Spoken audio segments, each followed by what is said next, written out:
चलिए सभी को गुड आफ्टरनून। जितने भी स्टूडेंट मुझसे जुड़े हो सभी को गुड आफ्टरनून। जितने भी स्टूडेंट मुझसे जुड़े हो सभी को गुड आफ्टरनून। ठीक है, तो चलिए हम बात करते हैं आज करंट अफेयर पे। आगे बढ़ने से पहले अनअकैडमी का चैनल है ये, क्रैक यूपीएससी सीएससी इन हिंदी का चैनल है वितस। जितने भी टॉप एजुकेटर हैं आपके, क्वालिटी कंटेंट हो या गेट लर्निंग एक्सपीरियंस है आपका, और latest crack UPSC CSC Hindi channel है, यूट्यूब का चैनल है, अनअकैडमी का चैनल है। सभी का आपका स्वागत है। ठीक है, आगे बढ़ने से पहले मैं कुछ पहले अनअकैडमी के बारे में बता देता हूँ। जैसे अनअकैडमी इंडिया का लार्जेस्ट लर्निंग प्लेटफॉर्म है, जहाँ घर बैठे ही इंडिया के जितने भी टॉप एजुकेटर हैं आप उनसे क्लास ले सकते हैं। क्लास लेंगे, सब्सक्रिप्शन लेंगे तो डेली लाइव क्लास मिलेगा। जैसे लाइव क्लास चल रहा है, जैसे मैं लाइव क्लास ही ले रहा हूँ, मैं इधर से बोल रहा हूँ, आप उधर से सुन रहे होंगे। स्ट्रक्चर्ड कोर्सेज होंगे, जो कोर्स होंगे आपके स्ट्रक्चर फॉर्म होंगे, मतलब प्रॉपर तरीके से क्लास चलेगा। अगर हिस्ट्री है तो हिस्ट्री चलेगा, ज्योग्राफी है तो ज्योग्राफी चलेगा, पॉलिटी है तो पॉलिटी चलेगा, इकोनॉमिक्स है तो इकोनॉमिक्स चलेगा, मतलब प्रॉपर तरीके से क्लास चलेंगे आपके। ठीक है, डेली लाइव जो क्लास होगा वो प्रॉपर तरीके से लाइव क्लास चलेगा। स्ट्रक्चर कोर्सेज होंगे, जो कोर्स होंगे आपके स्ट्रक्चर फॉर्म होंगे, मतलब प्रॉपर तरीके से। जैसे मैंने कहा है ना कि हिस्ट्री है तो हिस्ट्री चलेगा, ज्योग्राफी है तो ज्योग्राफी चलेगा, पॉलिटी है तो पॉलिटी, इकोनॉमिक्स है तो economics. Live test and quiz मिलेगा। लाइव टेस्ट एंड क्विज का सबसे बड़ा बेनिफिट क्या है कि टेस्ट और क्विज देके आप अपनी क्वेरी को दूर कर सकते हैं। सपोज दैट मान लीजिए आप लोग पढ़ाई करते हैं, पढ़ाई तो करते हैं, लेकिन अगर टेस्ट नहीं देंगे तो फिर आपको आपकी गलतियों का एहसास कैसे होगा। टेस्ट दीजिए, जितनी भी क्वेरी होगी, जितने भी सॉल्यूशंस होंगे, सब कुछ आपको उसको टेस्ट के द्वारा ही सॉल्व हो पाएंगे। तो लाइव टेस्ट मिलेगा और क्विज मिलेगा, और अनलिमिटेड एक्सेस है। अनलिमिटेड एक्सेस का मतलब क्या है कि जो भी क्लास होगा वो अनलिमिटेड एक्सेस के साथ होगा।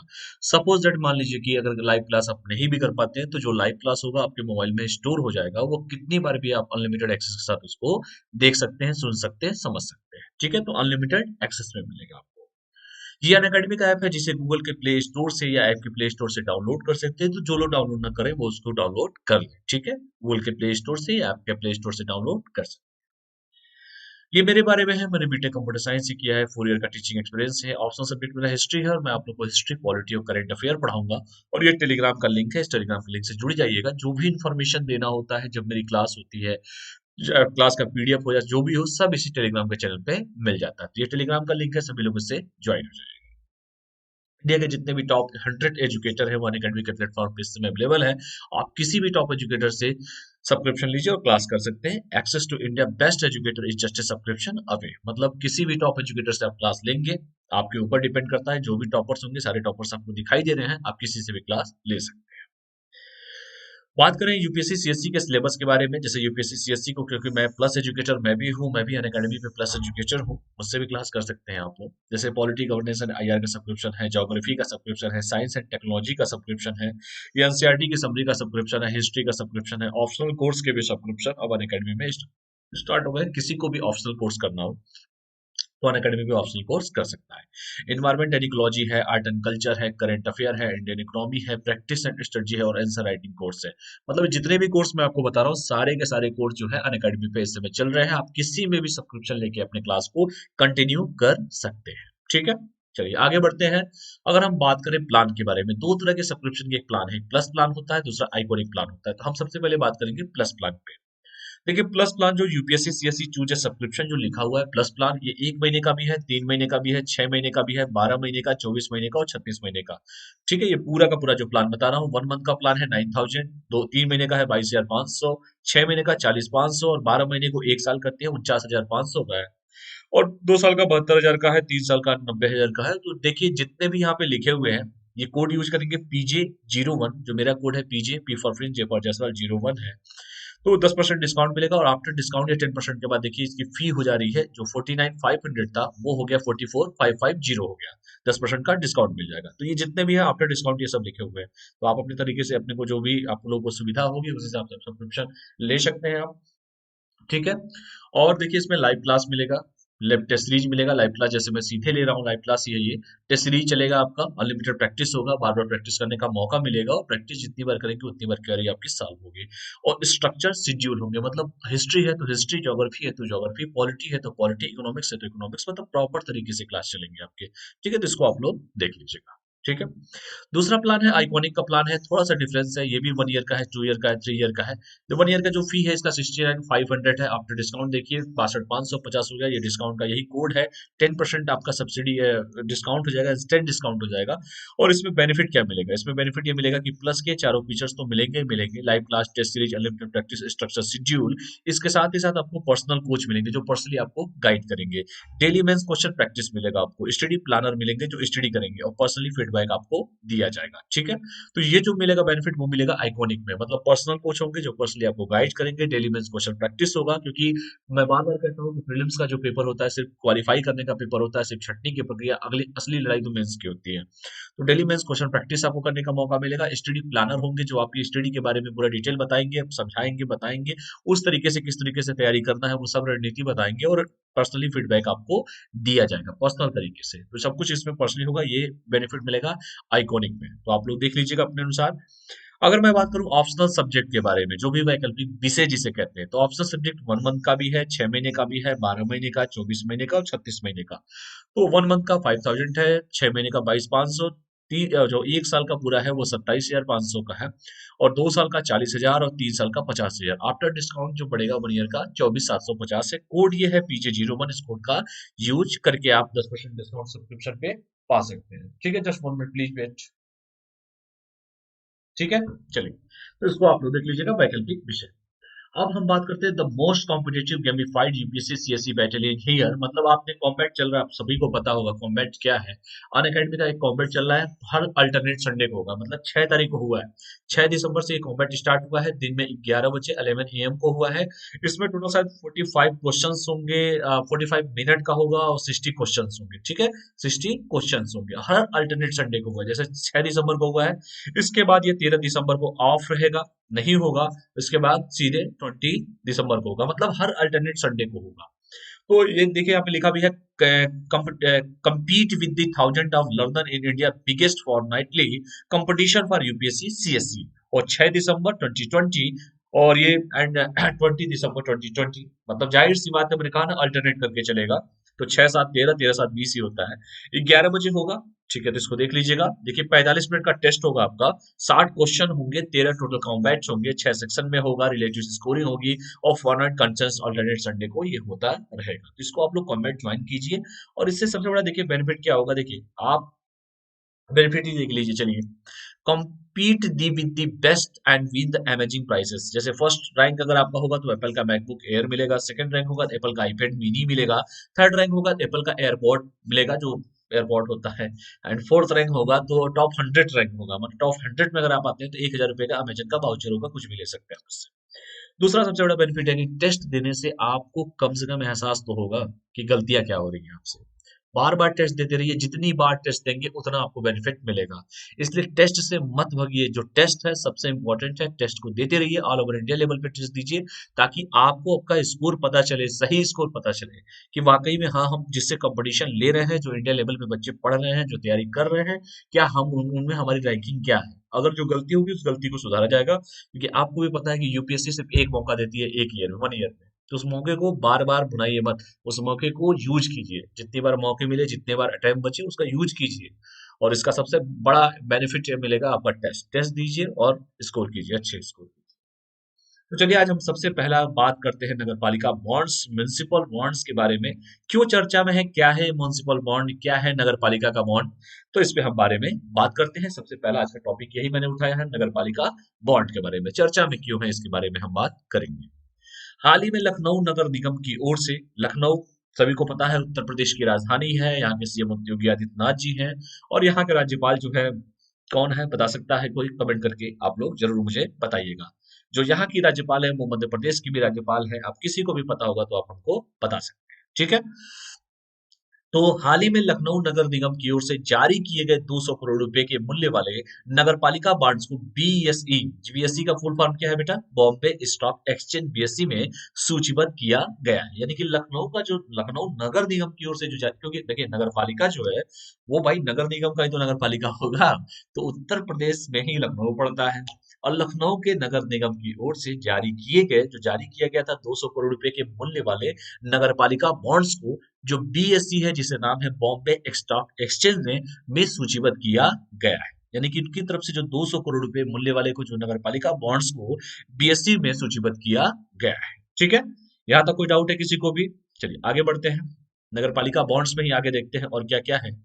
लखनऊ नगर निगम जो है लखनऊ म्युनिसिपल कॉर्पोरेशन द्वारा जारी किए गए 200 करोड़ रुपए वाले मूल्य वाले नगर पालिका बॉन्ड्स को बीएसई में मतलब बॉम्बे स्टॉक एक्सचेंज में सूचीबद्ध होने के बाद लखनऊ नगर निगम देश में नगर पालिका बॉन्ड जारी करने वाला वो 9वां शहर बन गया है। मतलब देश में नगर पालिका बॉन्ड जारी करने वाला ये लखनऊ नगर निगम है, जिसका 200 करोड़ रुपए का जो बॉन्ड है वो सूचीबद्ध हो गया है बीएसई में। बीएसई का मतलब बॉम्बे स्टॉक एक्सचेंज में, और यह देश का 9वां शहर बन गया है जिसने नगरपालिका बॉन्ड जारी किया है। ठीक है, तो ये आपको पता होना चाहिए कि लखनऊ नगर निगम द्वारा 200 करोड़ रुपए का एक बॉन्ड जारी किया गया है, नगरपालिका बॉन्ड जारी किया गया है, बीएसई में सूचीबद्ध किया गया, और ये बीसीएसई में सूचीबद्ध होने वाला नगरपालिका बॉन्ड वाला 9वां शहर बन गया है लखनऊ नगर निगम, लखनऊ म्युनिसिपल कॉर्पोरेशन।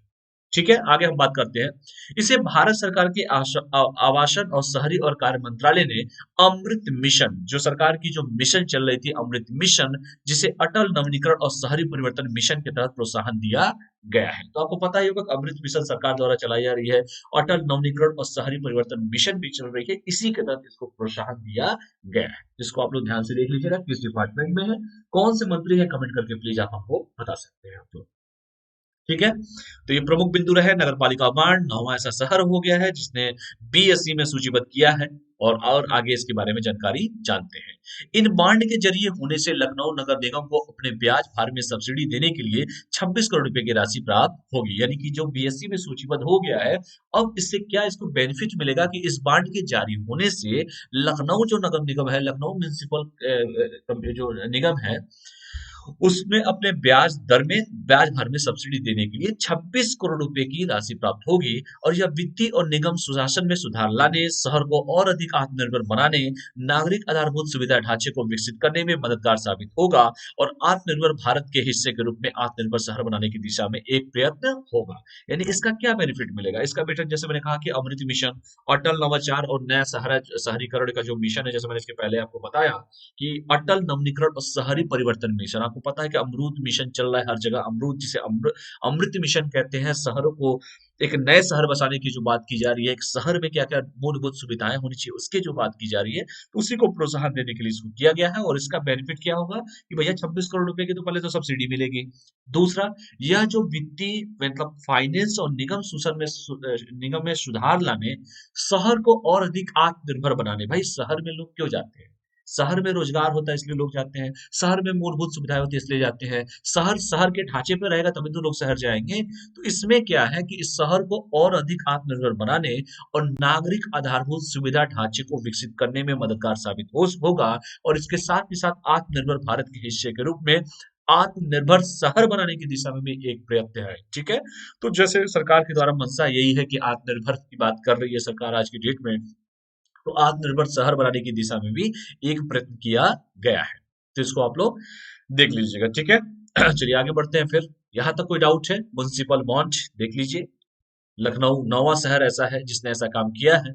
और भी देखिए इसके बारे में, उत्तर प्रदेश सरकार लखनऊ नगर निगम की ओर से पेश किए गए इस उदाहरण को राज्य में अन्य स्थानीय निकायों को भी प्रोत्साहित करेगी। जाहिर सी बात है, जब एक कोई करेगा, कोई भी नगर निगम करेगा, जैसे मान लीजिए लखनऊ नगर निगम है, जैसे बनारस नगर निगम हो या गोरखपुर नगर निगम हो, तो एक जब करेगा तो जाहिर सी बात है और भी तो उससे प्रोत्साहित होंगे। तो इसी को उदाहरण को राज्य में अन्य स्थानीय निकायों को भी प्रोत्साहन करेगी, और उम्मीद है कि गाजियाबाद के बाद बनारस, आगरा और कानपुर के नगर निगम भी आने वाले महीनों में नगरपालिका बॉन्ड जारी कर सकते हैं, और इसके बाद राज्य में छोटे शहरी निकायों की ओर से मिलकर भी ऐसे बॉन्ड जारी किए जा सकते हैं। तो आपने देखा होगा कि जैसे ही लखनऊ नगर निगम की बात मैंने किया, तो और भी तो जितने भी कमेंट करके कोई बता सकता है क्या उत्तर प्रदेश में कितने नगर निगम हो गए हैं, और सबसे आखिरी नगर निगम जो है वो कौन सा जगह है उत्तर प्रदेश में? किसी को पता हो तो कमेंट करके आप हमको बता सकते हैं। ठीक है, और देखिए जैसे लखनऊ नगर निगम बना, तो लखनऊ जो नगर निगम बना तो उसको देख के कम से कम और लोग भी तो उससे प्रभावित होंगे। तो आपने देखा होगा कि जितने भी नगर निगम है, चाहे वो गाजियाबाद की मैं बात करूं, चाहे वो बनारस की बात करूं, चाहे आगरा के, चाहे कानपुर की बात किया जाए, तो आने वाले महीनों में क्या होगा, ये भी नगर पालिका बॉन्ड जारी कर सकते हैं, क्योंकि एक जब उसका बेनिफिट पाएगा तो जाहिर सी बात है वो दूसरों के लिए एक उदाहरण प्रस्तुत करेगा।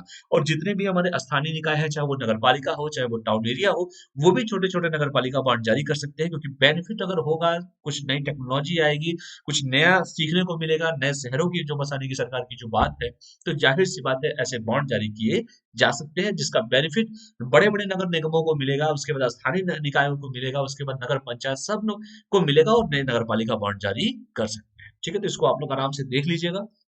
नगर पालिका बॉन्ड्स बीएससी में सूचीबद्ध हुआ है।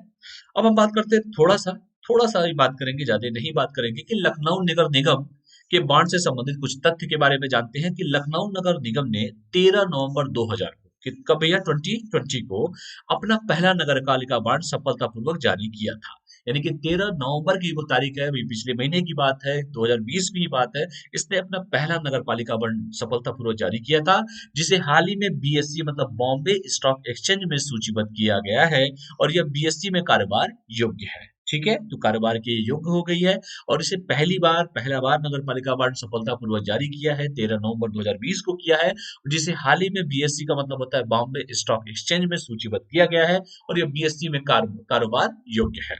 इसकी अवधि 10 वर्ष की है, जो अपने आप में एक रिकॉर्ड है, और खासकर कोरोना महामारी के समय में, यानी कि इसकी एक अवधि है, मतलब कितने साल की है भैया, 10 ईयर की है। और ये अपने आप में एक रिकॉर्ड है, खासकर कोरोना महामारी के समय में, जाहिर सी बात है कुछ अलग हो रहा है। इसके साथ ही साथ अमृत मिशन योजना के शुरू होने के बाद यह उत्तर भारत और उत्तर प्रदेश की ओर से पहला नगर पालिका बॉन्ड है। तो कोरोना महामारी में आप देख ही रहे हैं स्थिति कितनी डबाडोल है, सरकार इसमें नगर पालिका बॉन्ड जारी कर दे रही है। और नगर पालिका जब बॉन्ड, म्युनिसिपल बॉन्ड जब जारी कर दे रही है, वो भी उत्तर प्रदेश की सरकार, सोचिए, यूपी नहीं देखा तो इंडिया नहीं देखा, उत्तर प्रदेश उत्तम प्रदेश। तो उत्तर प्रदेश की सरकार इस कोरोना महामारी के समय में अगर नगर पालिका बॉन्ड जारी करती है, जिसको 200 करोड़ रुपए का, जो उसको बीएससी में सूचीबद्ध किया जाता है, तो जाहिर सी बात है एक नया मॉडल तो प्रस्तुत कर रही है अन्य नगर पालिका के लिए, अन्य म्युनिसिपल नगर निगम के लिए।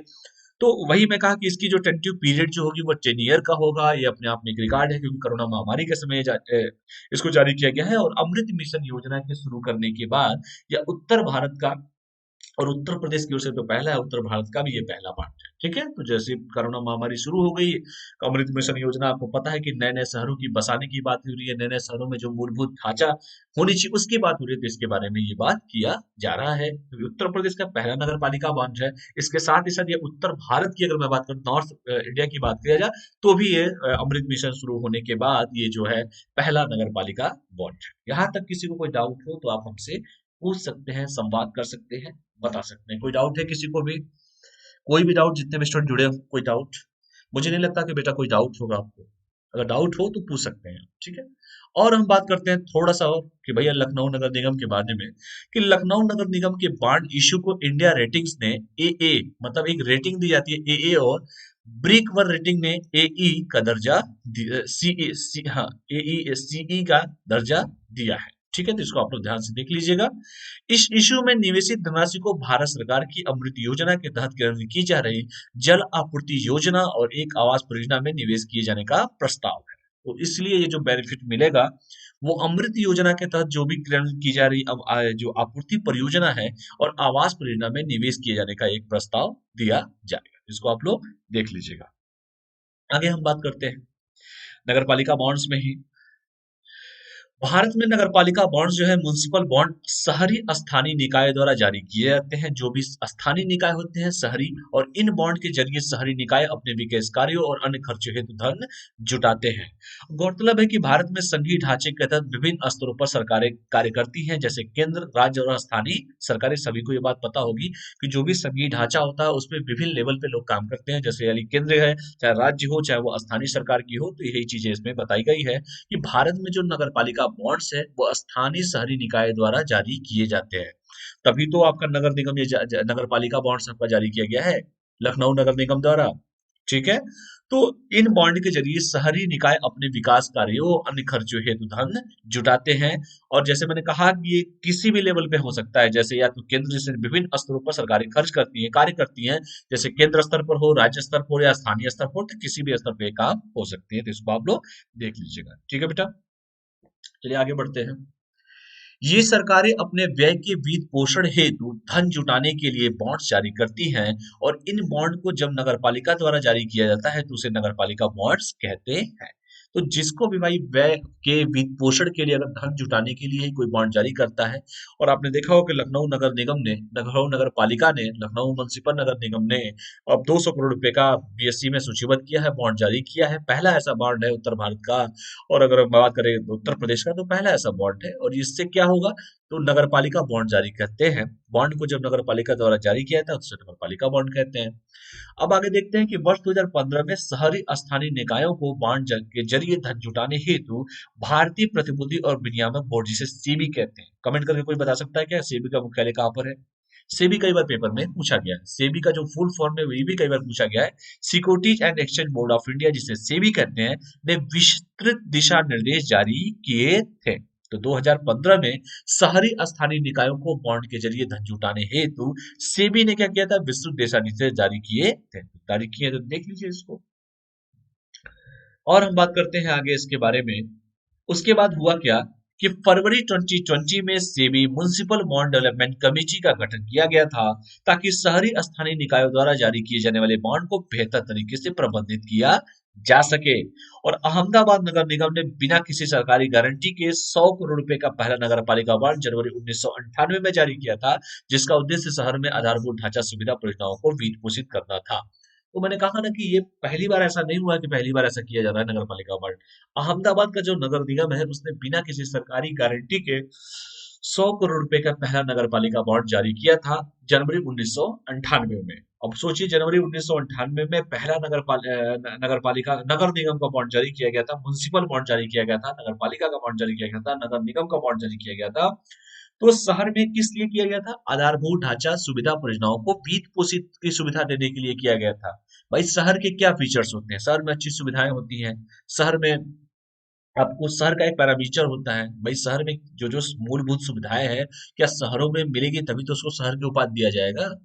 तो इसीलिए पहला अहमदाबाद नगर निगम था जिसने पहली बार बिना किसी सरकारी गारंटी के 100 करोड़ रुपए का पहला नगर पालिका बॉन्ड जनवरी 1998 में जारी किया था, जिसका उद्देश्य था शहर में आधारभूत ढांचा सुविधा परियोजनाओं को वित्त पोषित करना। जिसको आप लोग देख लीजिए। ठीक है बेटा, चलिए तो देखिए म्युनिसिपल बॉन्ड्स। ठीक है, आगे हम बात करते हैं नगरपालिका बॉन्ड्स में। नगरपालिका बॉन्ड शहरी सुशासन में बदलाव का प्रतीक होते हैं, तथा ये और अधिक बाजारोन्मुखी और पारदर्शी स्थानीय प्रशासन को बढ़ावा देते हैं। तो भाई जब शहर की बात है तो शहर वाले ही तो बढ़ावा देंगे। तो शहरी सुशासन में बदलाव का प्रतीक होते हैं और अधिक बाजारोन्मुखी एवं पारदर्शी स्थानीय प्रशासन को बढ़ावा देते हैं। तो इसको आप लोग देख लीजिए। ठीक है, चलिए और भी हम बात कर लेते हैं। अगला टॉपिक, यहाँ तक किसी को कोई डाउट हो तो बेटा एक बार कमेंट करके प्लीज हमको आप बता दीजिए। ठीक है, नगर पालिका बॉन्ड्स, कोई भी डाउट हो किसने पहली बार जारी किया, उत्तर प्रदेश में ऐसा कौन सा शहर है जिसने इसको जारी किया, नगर पालिका बॉन्ड जारी होने से क्या बेनिफिट मिलेंगे, नगर पालिका बॉन्ड आखिर होते क्या है, बीएससी का मतलब क्या है, सेबी का क्या रोल है। तो यहाँ तक किसी को कोई डाउट हो, बेझिझक आप हमसे संवाद कर सकते हैं, आप हमसे पूछ सकते हैं, आप हमको बता सकते हैं। कोई डाउट है किसी को भी? कोई भी डाउट, जितने भी स्टूडेंट जुड़े हो, कोई डाउट? क्योंकि बेटा नगर पालिका बॉन्ड बहुत ही इंपॉर्टेंट होगा आने वाले समय के लिए। आपने देखा होगा कि लखनऊ नगर निगम ने नगर पालिका बॉन्ड जारी किया 200 करोड़ रुपए का, बीएससी में, बॉम्बे स्टॉक एक्सचेंज में सूचीबद्ध किया गया है। तो जाहिर सी बात है कोई ना कोई बेनिफिट तो मिलेगा ही ना उसका, उसको सूचीबद्ध करने का। ठीक है, बाकी अमृत मिशन जब जिस समय लॉन्च किया गया उस समय बहुत सारे क्वेश्चन भी सरकार द्वारा पेपर्स में पूछे गए थे। ठीक है, तो इसको आप लोग देख लीजिएगा। ठीक है, यहाँ तक कोई डाउट हो तो प्लीज आप हमसे शेयर कर सकते हैं, क्योंकि डाउट ही मैं दूर करने के लिए आता हूँ। ठीक है, जो भी करंट अफेयर आपको पढ़ाया जाता है अप टू डेट पढ़ाया जाता है, और जो भी करंट अफेयर होता है जितना इंपॉर्टेंट होता है उतना ही मैं बताता हूँ। तो आपका जब भी पेपर आएंगे यार, कभी भी ऐसा पूछे कि नगर पालिका बॉन्ड्स क्या है, कौन पहली बार जारी किया, किस समय जारी किया गया था, कौन सा राज्य था जिसने जारी किया, कौन सा नगर निगम था जिसने जारी किया, क्या नगर पालिका बॉन्ड म्युनिसिपल बॉन्ड क्या स्थानीय निकाय द्वारा जारी किए जा सकते हैं, क्या वो लोकल बॉडी द्वारा जारी किए जा सकते हैं, क्या वो केंद्र के द्वारा जारी किए जा सकते हैं, क्या वो राज्य के द्वारा जारी किए जा सकते हैं, क्या स्थानीय निकाय के द्वारा जारी किए जा सकते हैं। तो जितने भी क्वेश्चंस बन सकते हैं मैंने आपको बता दिए है। आप उसको पढ़िएगा। और ये टेलीग्राम का लिंक है बेटा, इसमें पीडीएफ भी आपको मिल जाएगा। ये कोड है PJ01, इस कोड का सब यूज करके अपने सब्सक्रिप्शन पे 10% बचा भी सकते हैं, तो इसको भी आप लोग देख लीजिएगा। ठीक है बेटा, कोई डाउट यहाँ तक? कोई भी डाउट किसी को भी? कोई डाउट है? कोई भी डाउट किसी को भी? ठीक है, चलिए आगे बढ़ते हैं हम। दूसरा जो टॉपिक है, भारत ने संयुक्त राष्ट्र महासभा में शांति की संस्कृति के प्रस्ताव को मजबूती देने की मांग की। संयुक्त राष्ट्र की बात है, यूनाइटेड नेशन की बात आई है, और जो भी शांति की संस्कृति के जो प्रस्ताव है उसको मजबूती देने की मांग की है। ऐसा क्यों किया गया है, हम इसके बारे में चर्चा करेंगे। संयुक्त राष्ट्र के बारे में बात करेंगे, यूनाइटेड नेशन के बारे में बात करेंगे, और ऐसा सरकार ने क्यों कहा है। भाई शांति, कोई भी देश, कोई भी राज्य शांति ही चाहता है। शांति हो, संस्कृति हो, उसके अपने खुले विचार हो, तभी कोई आगे बढ़ सकता है। तो शांति की संस्कृति का अगर कोई प्रस्ताव है, उसको मजबूती देने की मांग की है, तो जाहिर सी बात है जब वो यूनाइटेड नेशन अगर ऐसी मांग को मानेगा, इस पे अच्छे से काम करेगा, तो ही हर देश आगे बढ़ सकते हैं। तो हम बात करते हैं आगे इस टॉपिक पे। ठीक है, चलिए। संयुक्त राष्ट्र महासभा के 75वें वर्ष सत्र की शुरुआत में भारत के प्रतिनिधि द्वारा, भाई संयुक्त राष्ट्र सुरक्षा परिषद की स्थापना कब हुई थी भैया? 1945 में। इसमें 75 जोड़ के देख लो। ठीक है, तो कितना हो जाएगा? ठीक है, ये जीरो हो जाएगा, 2020 आ गया, 75वें हो गए कि नहीं हो गए, ऐसे भी जोड़ के मैं सिखाऊंगा आप लोगों को। तो संयुक्त राष्ट्र महासभा के 75वें सत्र की शुरुआत में ही भारत के प्रतिनिधि द्वारा पाकिस्तान पर दक्षिणी एशिया में शांति की संस्कृति विकसित ना होने देने के चलते फटकार लगाई है। यानी कि साउथ एशिया में जो शांति की जो संस्कृति है उसको विकसित ना होने के चलते फटकार लगाई गई है। किसके द्वारा? भारत के प्रतिनिधि द्वारा पाकिस्तान पर लगाई गई है दक्षिणी एशिया में, क्योंकि वह शांति की संस्कृति के विकसित न होने का विकसित नहीं होने दे रहा है, जिसके कारण उसको दक्षिणी एशिया में शांति की संस्कृति विकसित ना होने के चलते उसको फटकार लगाई गई है। और भारत ने स्पष्ट तौर पर कहा है कि वर्ष 2019 में शांति की संस्कृति माने कल्चर ऑफ पीस पर पारित प्रस्ताव का उल्लंघन पाकिस्तान द्वारा लगातार किया जा रहा है। तो कोई भी देश अगर बार बार उल्लंघन करेगा, तो भाई एक बार समझा सकते हैं, दो बार समझा सकते हैं, तीन बार समझा सकते हैं, बार बार थोड़े कोई समझाएगा उसको। तो उसकी एक अलग प्रक्रिया होती है, उसी प्रक्रिया के थ्रू इसको समझाया जा रहा है कि भाई समझ लो, अभी भी मौका है, समझ लो, हम तुम्हारे बिग बॉस हैं, तो उनको हल्के में ना लिया करो। ठीक है, तो भारत ने स्पष्ट तौर पर कहा है कि 2019 में शांति की संस्कृति जो हुआ था, कल्चर ऑफ पीस पर पारित प्रस्ताव का उल्लंघन पाकिस्तान द्वारा बार बार किया जा रहा है, और जब पाकिस्तान द्वारा बार बार किया जा रहा है तो पाकिस्तानी की सजा भोगे। भाई पाकिस्तान द्वारा अगर किया जा रहा है तो सजा पाकिस्तानी तो भोगेगा। तो वही मैं बात कर रहा हूँ कि संयुक्त राष्ट्र महासभा की जो 75वीं सत्र चल रही थी, उस सत्र के शुरुआत में ही भारत द्वारा के प्रतिनिधि द्वारा, भाई अपना भी कोई डेलीगेशन का व्यक्ति जाएगा वहां पे, तो भारत के प्रतिनिधि द्वारा पाकिस्तान पर साउथ एशिया में शांति की संस्कृति का विकसित न होने के चलते उसको फटकार लगाई है, और स्पष्ट शब्दों में कहा है कि आप जो ये गलती बार बार कर रहे हैं, आप 2019 में ही शांति की संस्कृति मतलब कल्चर ऑफ पीस की बात प्रस्ताव पारित किया गया था, उसका भी आप उल्लंघन बार बार कर रहे हैं, और इसी के चलते उसको डांट सुनने को मिला है। यहाँ तक कोई डाउट है किसी को भी? कोई भी डाउट किसी भी स्टूडेंट को? बेटा डाउट हो तो पूछ लो, कोई दिक्कत नहीं है। ठीक है, चलो आगे हम बढ़ते हैं। अब हम थोड़ा सा कुछ डिटेल बात करेंगे इस पे ही। कुछ समय पूर्व ही सिखों के पवित्र धर्म स्थल करतारपुर साहिब, आप लोगों ने देखा होगा कि जब करतारपुर कॉरिडोर जब बन रहा था, तो कितना लग रहा था कि कितना लिबरल होके बात कर रहे हैं इमरान खान, वहां के प्रधानमंत्री साहब। लेकिन कोई कितना लिबरल होता है, क्योंकि मैंने बार बार कहता हूं कि इंटरनेशनल रिलेशन में, अंतर्राष्ट्रीय संबंध में, चीजें ऊपर होंगी, चीजें नीचे होंगी, अप डाउन चलती रहेंगी, क्योंकि हर देश अपने तरीके से ही सोचता है। आपको याद होगा कि मैंने इसके पहले एक बार उदाहरण भी दिया था कि अमेरिका के जो नए राष्ट्रपति आए हैं, जॉन बिडेन साहब, हमने कमेंट करके बता भी सकते हैं, आप लोग उनका नाम वैसे बता दिया मैंने। तो उनका झुकाव क्या भारत की तरफ है कि नहीं है, डोनाल्ड ट्रंप और उनमें क्या डिफरेंस है, सब पढ़ा चुका हूँ आप लोगों को। तो उसका क्या हमको बेनिफिट मिलेगा कि नहीं मिलेगा, क्या उनका स्पष्ट नीति है कि नहीं है किसी भी चीज के लिए। जैसे वो डोनाल्ड ट्रंप साहब हमेशा चीन के विरोध में खड़े रहते थे, क्या ये रहेंगे कि नहीं रहेंगे? अब विरोध में खड़े होने का मतलब ये नहीं करा उनका विरोधी बार बार करेंगे। विरोध में खड़े होने का मतलब है कि उनकी आइडियोलॉजी का विरोध करते थे वो। ठीक है, ये मेरे कहने का मतलब है, अस्पष्ट शब्दों में वो बात करते थे। तो क्या ये बात करेंगे कि नहीं करेंगे, ये इंपॉर्टेंट है। जैसे इमरान खान साहब हैं, पाकिस्तान के प्रधानमंत्री हैं, तो क्या इमरान साहब क्या बात करेंगे कि नहीं करेंगे? और इमरान साहब इतने लिबरल है तो फिर यहाँ पे इतना समस्याएं क्यों घटित हो रही हैं पाकिस्तान में? क्यों फाइनेंशियल टास्क फोर्स में हमेशा लिस्ट में वो शामिल रहता है वो? क्यों उसमें बार बार उसको लिस्ट में शामिल किया जाता है? क्यों वहां पे हमेशा आतंकवाद की कमी नहीं होती है? ऐसा कोई कारण तो होगा। तो यही चीजें हैं, मैंने कहा कि जब करतारपुर कॉरिडोर बन रहा था तब भी लग रहा था कि कितना लिबरल होकर काम कर रहे हैं वो। बाद में देखिए, आप लोगों ने न्यूज में पढ़ा ही होगा। तो चलिए मैं इसी के बारे में बता देता हूँ। कुछ समय पूर्व ही सिखों के जो पवित्र धर्म स्थल है जिसका नाम है करतारपुर कॉरिडोर, करतारपुर साहिब गुरुद्वारे का प्रबंधन पाकिस्तान सरकार ने सिख समुदाय के हाथ से लेकर गैर सिख समुदाय को मनमाने तरीके से सौंप दिया है। अब बताइए भाई, अगर किसी का प्रबंधन है तो वो आदमी उसके बारे में जानेगा कि तीसरा आदमी जानेगा? सपोज दैट मैं यूपीएससी के बच्चों को पढ़ा रहा हूँ, प्लस एजुकेटर हूँ। अब मान लीजिए कोई टीचर एसएससी का हो, वो कुछ अलग चीज पढ़ाए मैथमेटिक्स, तो ये गलत है कि नहीं है? अगर मान लीजिए कोई नियम बनाना हो तो मुझे रखेंगे तो मैं 2 4 एक्स्ट्रा बताऊंगा। अगर कोई तीसरा कोई उर्दू का टीचर बताने लगे तो फिर आप समझ लीजिए क्या स्थिति होगी। कोई नियम अगर मान लीजिए बनाना हो, कोई रूल बनाना हो, तो वही कहा गया है कि कुछ समय पूर्व सिखों के जो पवित्र धर्म स्थल था करतारपुर कॉरिडोर, करतारपुर साहिब की जो मैं बात करूं, तो गुरुद्वारे का जो प्रबंधन होता है, जो मैनेजमेंट होता है, वो पाकिस्तान सरकार ने क्या किया था, सिख समुदाय के हाथों से निकाल कर उसे गैर सिख समुदाय को मनमाने तरीके से सौंप दिया था।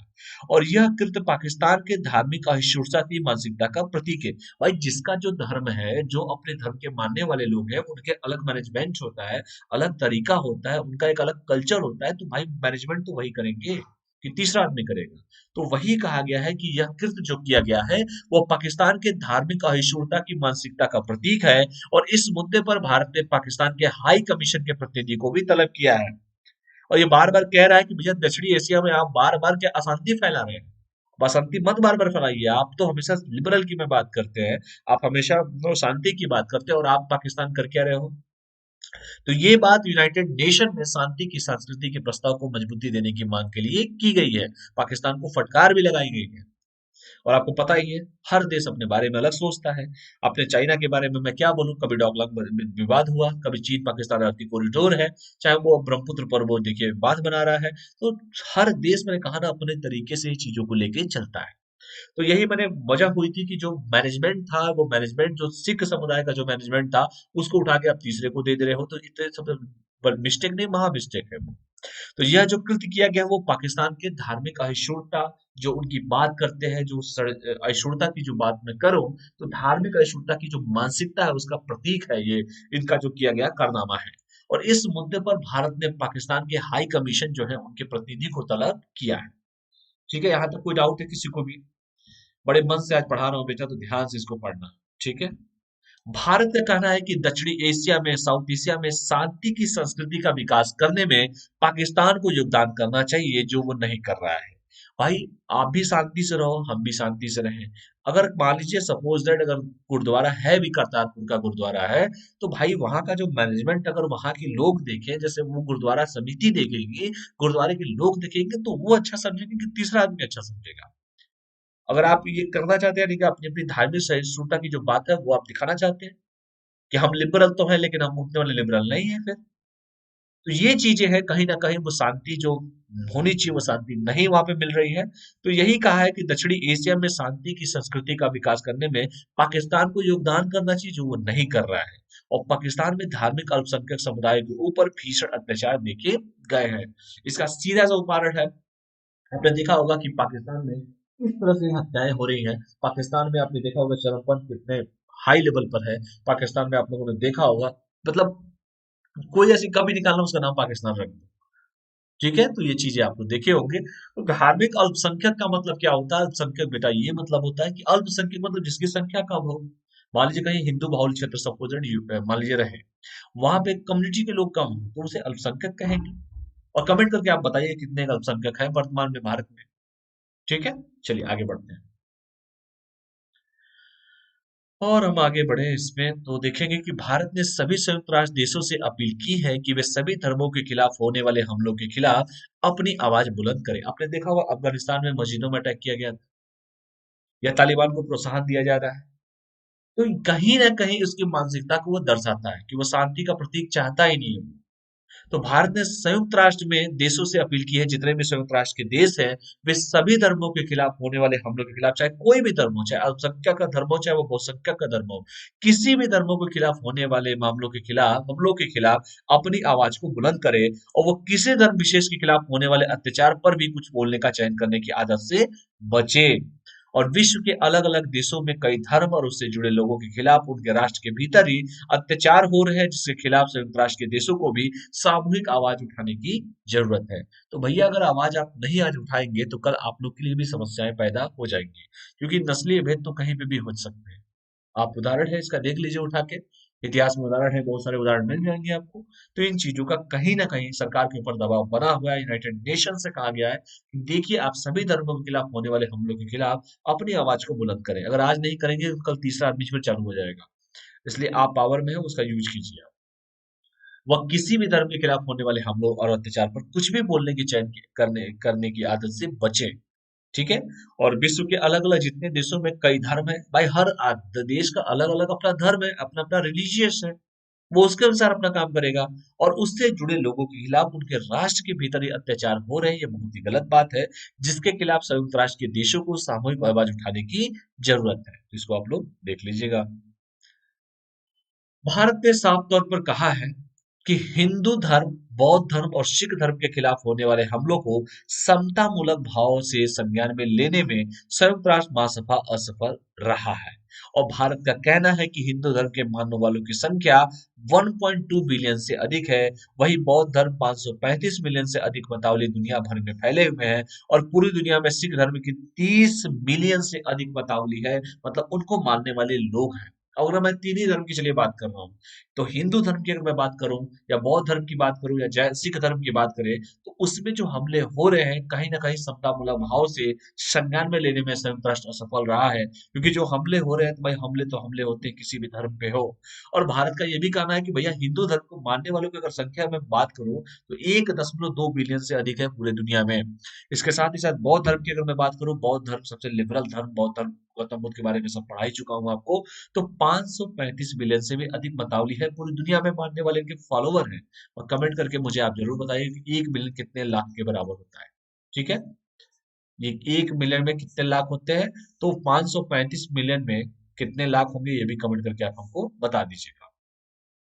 और सिख धर्म की अगर बात की तो 30 मिलियन से अधिक मतावली है। मतावली में मतलब मानने वाले लोग हैं, जिनके धार्मिक विश्वास, भावना, अधिकारों का संरक्षण समान भाव से करने की जरूरत है। तो इसको आप लोग आराम से देख लीजिएगा। क्वेश्चन कहीं से भी घुमा फिरा के पूछे, आप अपना आंसर देने के लिए तैयार रहिए। अच्छा आंसर आएगा, अच्छा रिजल्ट आएगा आपका। ठीक है। चलिए आगे बढ़ते हैं। ठीक है। आगे बढ़िए, फिर देखते हैं हम और क्या क्या है। भारत ने ये भी कहा है कि केवल अब्राह्मणिक धर्मों को ही संरक्षण देने की जरूरत नहीं है, मतलब सिर्फ एक ही धर्म को संरक्षण देने की जरूरत नहीं है, इन्हीं धर्मों के नागरिकों को सुरक्षा देने पर काम करने की नीति गलत है। गौरतलब है कि अब्राह्मणिक धर्मों में इस्लाम, ईसाई धर्म, यहूदी धर्म शामिल है। और भारत का कहना है कि विभिन्न देश और वैश्विक संगठन, मसलन ऑर्गेनाइजेशन ऑफ इस्लामिक कॉपरेशन, इन्हीं को सुरक्षा देने की बात पर चिंता जताते नजर आते हैं। और इसके साथ ही साथ ओआईसी इस्लामोफोबिया के नाम पर इस्लाम धर्म पर होने वाले हमलों, इस्लाम से द्वेष, इस्लाम के प्रति पूर्वाग्रह और दुराग्रह की भावना से निपटने के लिए मुस्लिम देशों को एक करने की नीति पर चलता है। तो जितना भी मैं आपको डिटेल बता रहा हूँ बेटा, इसको आराम से आप पढ़ लीजिएगा, बहुत काम आएगा। क्योंकि पेपर में कैसे भी क्वेश्चन आएंगे, आप उस क्वेश्चन को देख सकते हैं। जैसे मैं अब्राहमिक धर्मों की बात अगर मैं करूं, जब मैं इस्लाम की ही अगर मैं बात करूं, तो इस्लाम पे भी देख रहे हैं आप अटैक हो रहा है। आप अफगानिस्तान का कहानी देख लीजिए, वहां पे मस्जिदों में भी अटैक होते थे वहां पे। तो शांति जब तक नहीं रहेगी किसी भी देश में, किसी भी राज्य में, तो फिर कितने भी नियम कानून आप बना लें, कोई फर्क नहीं पड़ने वाला है। क्योंकि शांति इंपॉर्टेंट है, वो भी ग्रास रूट लेवल पर शांति इंपॉर्टेंट। तो इसको देख लीजिएगा कि भारत ने कहा है केवल अब्राह्मिक धर्मों को ही संरक्षण देने की जरूरत नहीं है, कि आप भैया सिर्फ किसी को संरक्षण दीजिए। ऐसा नहीं है भाई, सबको संरक्षण दीजिए। और इन्हीं धर्मों के नागरिकों को सुरक्षा देने पर काम करने की जो नीति है, वो गलत है। क्योंकि आप एक तरफ से वार्निंग, आप एक तरफ की सोच नहीं रह सकते, आपको सबके बारे में सोचना पड़ेगा।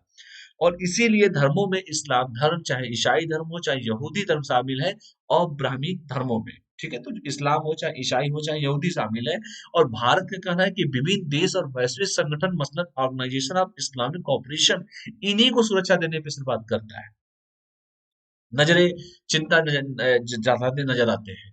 और ओआईसी की जो मैं बात करूं, इस्लामोफोबिया के नाम पर इस्लाम धर्म में होने वाले जो हमले हैं, या इस्लाम से जो द्वेष की बात है, या इस्लाम के प्रति पूर्वाग्रह की बात है, दुर्व्यवहार की भावना से निपटने के लिए मुस्लिम देशों को एक करने की नीति पर चलना चाहिए। और देख ही रहे स्थिति क्या है, सभी लोग को इसके बारे में भली भांति पता भी है।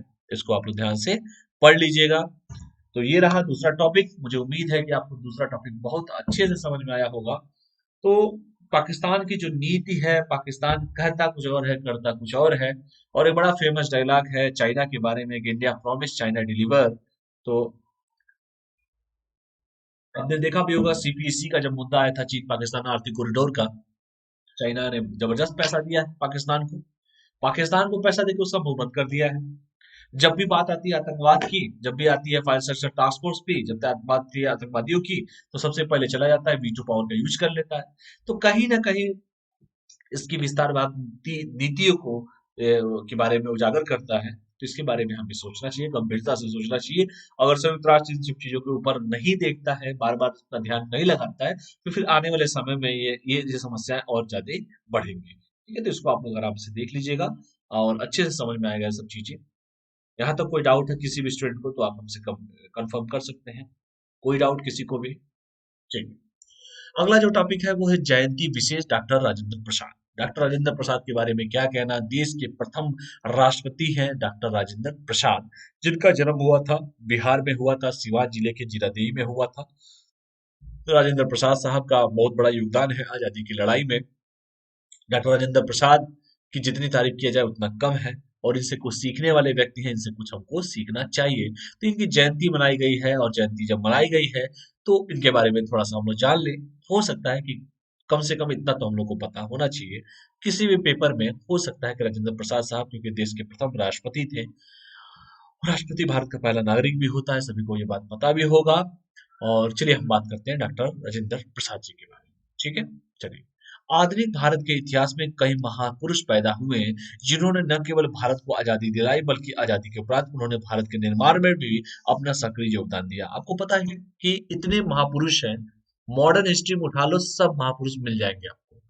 आपने देखा होगा कि गांधी जी जब इंडिया में आए थे, मैंने कहा थोड़ा सा, चलिए हिस्ट्री के साथ में चलते हैं।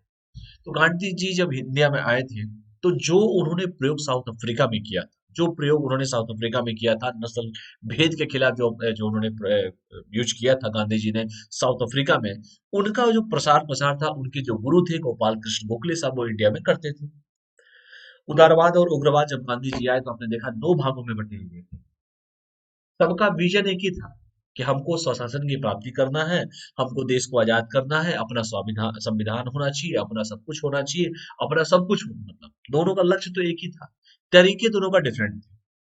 गांधी जी की एंट्री होती है, गांधी जी स्टार्टिंग चंपारण से करते हैं, इंडिया में आते हैं 15 में, फिर 2 साल घूमते हैं। एक रामचंद्र शुक्ल साहब आते हैं, उनको लेके चले जाते हैं चंपारण, पूर्वी चंपारण, नील विद्रोह, सभी लोगों ने पढ़ा है, सब पढ़ा चुका हूँ। फिर अहमदाबाद होता है, खेड़ा होता है, असहयोग होता है, खिलाफत होता है, सहयोग होता है, चौरी चौरा हत्याकांड होता है, दांडी मार्च होता है, गोल में सम्मेलन होता है, फिर आपका भारत छोड़ो आंदोलन, या बीच में जितनी घटनाएं ये सब होती रहती है वो अनवरत चलती रहती है। लेकिन कहने का मतलब यही है कि राजेंद्र प्रसाद साहब, इनका योगदान जैसे सभी का योगदान होता है, इतिहास ऊपर से भी लिखा जाता है, इतिहास नीचे से भी लिखा जाता है, इतने और पढ़ाया था आप लोग को। तो ऊपर के जितने लोग हैं उनका इतिहास लेखन तो हम पढ़ते हैं, क्या नीचे से इतिहास लेखन नहीं जरूरी है? और हम बात करते हैं महापुरुषों की, तो बहुत सारे महापुरुष हैं, उसमें एक महापुरुष डॉक्टर राजेंद्र प्रसाद साहब भी हैं, जो देश के प्रथम राष्ट्रपति बने जब देश आजाद हुआ। और इन्होंने न केवल आजादी दिलाई, बल्कि आजादी के उपरांत उन्होंने भारत के निर्माण में भी अपनी महत्वपूर्ण भूमिका निभाई, योगदान दिया। तो इन्हीं के बारे में हम बात करते हैं। और महापुरुष महापुरुष होते हैं, कोई भी महापुरुष हो, चाहे मैं गांधी जी की मैं बात करूं, चाहे मैं सरदार वल्लभ भाई पटेल की बात करूं, जिसका सबसे बड़ा योगदान था कि देशी रियासतों का एकीकरण में योगदान था, जिस हम इंटीग्रेशन की आज हम बात करते हैं। सोचिए उस समय इतनी बड़ी बड़ी रियासतें थी, 545 रियासतें थी, किसी को ऑपरेशन पोलो के द्वारा, किसी को समझौते के द्वारा, किसी को विलय पत्र के द्वारा, हर तरीके से उन्होंने देश में योगदान दिया। तो हर व्यक्ति का अपना एक योगदान है। तो राजेंद्र प्रसाद का भी एक योगदान है कि ये डॉक्टर सिर्फ राजेंद्र प्रसाद जी डॉक्टर के लिए नहीं है, ये देश के प्रथम राष्ट्रपति भी थे, स्वतंत्रता के आंदोलन में इनकी महत्वपूर्ण भूमिका निभाई थी, और न जाने कितना इनका विशिष्ट योगदान है, जिसकी हम तुलना भी नहीं कर सकते। ठीक है। तो आधुनिक भारत के इतिहास में कई महापुरुष पैदा हुए जिन्होंने न केवल भारत को आजादी दिलाई बल्कि आजादी के बाद भी उन्होंने भारत के निर्माण में अपना सक्रिय योगदान दिया, जितना योगदान देना था उतना दिया उन्होंने। और ऐसे महापुरुषों में से एक थे डॉक्टर राजेंद्र प्रसाद, जिन्होंने न केवल स्वतंत्रता आंदोलन में अपना महत्वपूर्ण योगदान दिया बल्कि स्वतंत्रता उपरांत भी भारत के पुनर्निर्माण में अपना सक्रिय योगदान दिया था। ठीक है, यहाँ तक कोई डाउट है किसी को भी तो आप पूछ सकते हैं, कोई भी डाउट हो, क्योंकि आज बेटा पूरा पढ़ाने के मूड में हूं मैं। एक एक चीज एक एक कॉन्सेप्ट आपको बताया जाएगा। तो आधुनिक भारत के मॉडर्न इंडिया की अगर मैं बात करूं, आधुनिक भारत के इतिहास की मैं बात करूं तो बहुत सारे महापुरुष थे। जैसे मैंने कहा लाला लाजपत राय साहब का अलग था, चंद्रशेखर आजाद जी का अलग था, भगत सिंह का अलग था, अशफाकुल्ला खां का अलग था, तो राम प्रसाद बिस्मिल साहब का अलग था। हर व्यक्ति की अपनी अपनी आइडियोलॉजी होती है, अपना अपना एक व्यक्तित्व होता है, लेकिन सबका मेन मोटो क्या था? मेन मोटो तो यही था ना कि अंग्रेजों को भगाओ, देश में आजादी लाओ। तो राजेंद्र प्रसाद का भी था। तो राजेंद्र प्रसाद देश के बाद जब देश स्वतंत्रता आजाद हुआ उसके बाद देश के प्रथम राष्ट्रपति भी बने डॉक्टर राजेंद्र प्रसाद। उत्तर प्रदेश बिहार के सिवान जिले के जीरादेई में उनका जन्म स्थान है, जीरादेई आज भी है। तो गांधी, तो मेरे कहने का मतलब है हर व्यक्ति की एक विचारधारा होती है, ये तो मैंने पूरा बैकग्राउंड आपको बता दिया। अब हम बात करते हैं इनके बारे में कि गांधीवादी विचारधारा एवं आदर्शों को मानने वाले डॉक्टर राजेंद्र प्रसाद का व्यक्तित्व जो था नम्रता, सरलता और सादगी से धनी था। यानी कि वो गांधीवादी आदर्शों को मानते थे, गांधी जी के साथ साथ चलते चले गए वो तो गांधीवादी विचारधारा से प्रेरित थे। देखिए आज हम बात कर रहे हैं, लेफ्टिस्ट की बात कर रहे हैं। आज हम बात करते हैं अपने विचारों पे प्लेस कर लेते हैं। अगर कोई आपकी बातों का समर्थन नहीं करता है तो वो गलत हो जाता है, ये विचारधारा आज हम रखते हैं। ठीक है, नैतिकता पढ़िए, एथिक्स पढ़िए, फोर्थ पेपर पढ़िए। इसलिए ना पढ़िए कि हमको यूपीएससी की परीक्षा क्वालिफाई करना, इसलिए पढ़िए ताकि वो जीवन में आपकी जरूरी है। नैतिकता जरूरी है, एथिक्स जरूरी है, इसलिए फोर्थ पेपर लायक है। ठीक है, तो इस चीजों को पढ़िए। ठीक है, चलिए तो हम बात करते हैं जिसके कारण उन्होंने जो प्रतिष्ठा प्राप्त थी वो बहुत कम लोगों को प्राप्त है। और सबसे महत्वपूर्ण बात यह है कि स्वतंत्र भारत के राष्ट्रपति पद पर नियुक्त होने के बाद भी उन्होंने कभी भी इन गुणों का त्याग नहीं किया, ये बहुत बड़ी बात है। आदमी जो जिस ग्रासरूट लेवल से काम करता है ना, अगर वो धीरे धीरे वैसे ही कितने बड़े भी ओहदे पर चला जाए, अगर वो वैसे काम कर रहा है तो यार उसका जीवन सार्थक है। तो हर व्यक्ति का एक ना कहीं योगदान है, वो छोटा व्यक्ति हो चाहे बड़ा हो, हर व्यक्ति का योगदान है देश की आजादी में। तो वही मैंने कहा कि सबसे महत्वपूर्ण बात यह है कि स्वतंत्र भारत के राष्ट्रपति पद पर नियुक्त होने के बाद भी इन्होंने कभी अपने गुणों को, कभी अपने अंदर के आइडियोलॉजी को कभी भी नहीं छोड़ा, कभी गांधीवादी आदर्शों को उन्होंने नहीं छोड़ा। आज देखिए आपका लोकल विधायक जो होगा वो विधायक बनने के बाद विधायकी दिखाना चालू कर देगा। आपका एमपी होगा, लोकल एमपी को देखिए कितनी स्थिति अच्छी है। तो पहले की पॉलिटिक्स में और आज की पॉलिटिक्स में देखिए कितना अंतर हो गया है।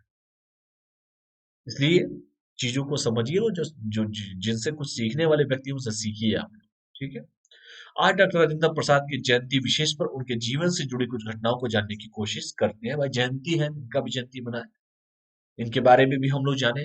जैसे 14 नवंबर बाल दिवस होता है, 5 सितंबर शिक्षक दिवस होता है, सर्वपल्ली राधाकृष्णन के जन्मदिन के उपलक्ष्य में। तो डॉक्टर राजेंद्र प्रसाद भी एक एक अलग पर्सनालिटी थे, देश के प्रथम राष्ट्रपति थे, गांधीवादी विचारधारा था, अच्छी छवि के नेता थे, अच्छे व्यक्ति थे। और इतने बड़े ओहदे पर पहुंचने के बाद भी इन्होंने अपने सिद्धांतों, अपने प्रिंसिपल के साथ कभी समझौता नहीं किया। तो इसके बारे में हम कुछ घटनाएं हैं, कुछ घटनाओं के बारे में हम जानते हैं।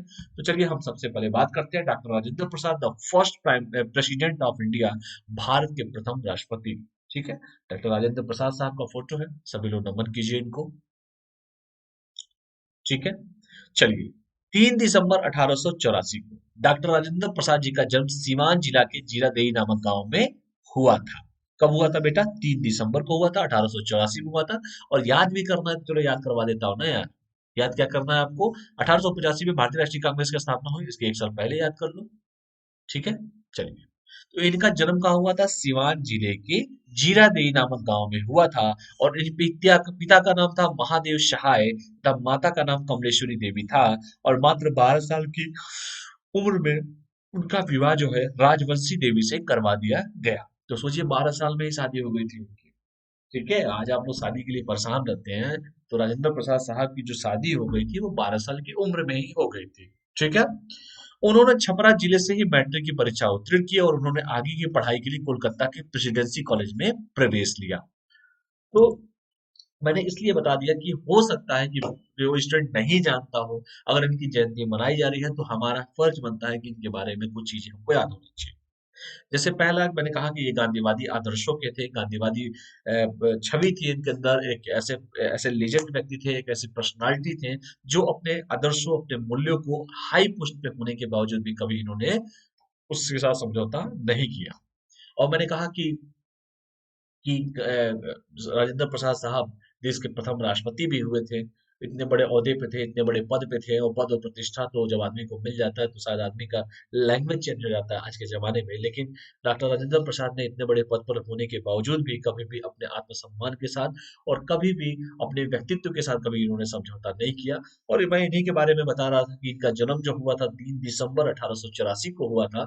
सिवान जिले के जीरादेई एक गांव है, सिवान जिले में जो पड़ता है, वहीं पर उनका गाँव हुआ था, बचपन उनका वहीं पे हुआ था, मतलब बचपन में वहीं पैदा भी हुए थे ये। और उनके पिताजी का नाम महादेव सहाय तथा माता का नाम कमलेश्वरी देवी था। 12 साल की उम्र में इनकी वाइफ जिनकी शादी हुई उनका नाम था राजवंशी देवी से करवा दिया गया था। और शुरुआती जो पढ़ाई उन्होंने किया था, छपरा से इन्होंने मैट्रिक की परीक्षा उत्तीर्ण किया, उसके बाद हायर एजुकेशन के लिए कोलकाता के प्रेसिडेंसी कॉलेज में प्रवेश लिया था। ठीक है, चलिए आगे बढ़ते हैं हम और जानिए इनके बारे में, क्योंकि जो व्यक्ति अच्छे हो उनके बारे में 10 बार जानिए, जरूरी है आपको। ठीक है, थोड़ा सा पढ़ाने के चेंजिंग किया है मैंने, और मैं चाहता हूँ कि अधिक से अधिक आप लोग को चीजों को पढ़ाया जाए। डॉक्टर राजेंद्र प्रसाद एक बहुत ही मेधावी छात्र थे। ठीक है, आज तो आप लोग मोबाइल की दुनिया में घूमे हुए हो, फेसबुक पे स्टेटस लगा रहे हो, व्हाट्सएप पे स्टेटस लगा रहे हो, हर जगह स्टेटस लगा रहे हो, लेकिन खुद का स्टेटस क्या है? खुद का क्या स्टेटस है? अगर आप स्टेटस लगा के 10 लाइक्स मिल रहे हैं, व्हाट्सएप पे 10 लाइक मिल रहे हैं, फेसबुक पे मिल रहे हैं, खुद का क्या स्टेटस है, ये इंपॉर्टेंट मैटर करता है यार। ये लोगों के कहने पे कि स्टेटस आपका बहुत अच्छे हैं, इससे क्या फर्क पड़ जाएगा? और मान लीजिए कोई अच्छा आदमी हो, उसके व्यू कम हो, उससे क्या फर्क पड़ जाएगा? उसकी फर्क पड़ेगा बेटा। जितना दूर इन सब चीजों से आप रहोगे उतना ही आप लोगों के लिए अच्छा होगा। मैं ये नहीं कहता हूँ कि ये चीजें गलत है, लेकिन ज्यादा एडिक्शन गलत है इन सब चीजों का। आप यूज कीजिए, लैपटॉप यूज कीजिए, मोबाइल यूज कीजिए, ऑनलाइन एजुकेशन ले रहे हैं, अच्छी बात है, ऑनलाइन तरीके से पढ़िए, कोई दिक्कत नहीं है। कोरोना महामारी में वैसे भी कहीं आदमी जा नहीं रहा है। ठीक है, महामारी गई नहीं, अभी भी है। सरकार के भरोसे बैठेंगे, सरकार आपके भरोसे बैठी हुई है। इसलिए जो भी स्टूडेंट है अपने घर पे बैठिए, पढ़ाई कीजिए, मस्त होके पढ़िए, चिल होके पढ़िए। पढ़ाया जा रहा है, अच्छे से पढ़ाया जाएगा। जो नहीं समझ में आ रहा है हमको कमेंट मार के बताइए। ये टेलीग्राम का लिंक है, कहीं पे भी मैसेज कीजिए, कोई दिक्कत नहीं है, रिप्लाई करता ही हूँ मैं। तो टेलीग्राम का लिंक है, अच्छे से टेलीग्राम का लिंक फॉलो कीजिए। आप लोग जो भी मैसेज करना है आप हमको मैसेज कीजिए। और मैंने राजेंद्र प्रसाद के साथ कहा कि जैसे राजेंद्र प्रसाद एक लीजेंड व्यक्ति थे, एक देशभक्त व्यक्ति थे, एक गांधीवादी छवि थी, एक अलग प्रिंसिपल था, अलग आदर्शों, अलग वसूलों पे चलते थे ये।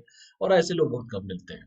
ठीक है, मेधावी छात्र पहले ये मोबाइल से दूर रहते थे। आज तो देखिए मोबाइल ही मोबाइल सुबह से लेकर शाम तक उनके जीवन का एक पार्ट बन गया है। और मैं बार बार स्टूडेंट से कहता हूँ कि देखो रे बेटा, कितने भी मॉडर्न बन जाओगे आप, तैयारी कितनी भी अच्छी हो जाएगी आप, लेकिन जितना दूर रहोगे इन सब चीजों से उतने बेनिफिट आपको मिलेगा। उसका यूज कीजिए, टाइमिंग बनाइए, उस हिसाब से आप यूज कीजिए, आप पढ़ाई के लिए यूज कीजिए।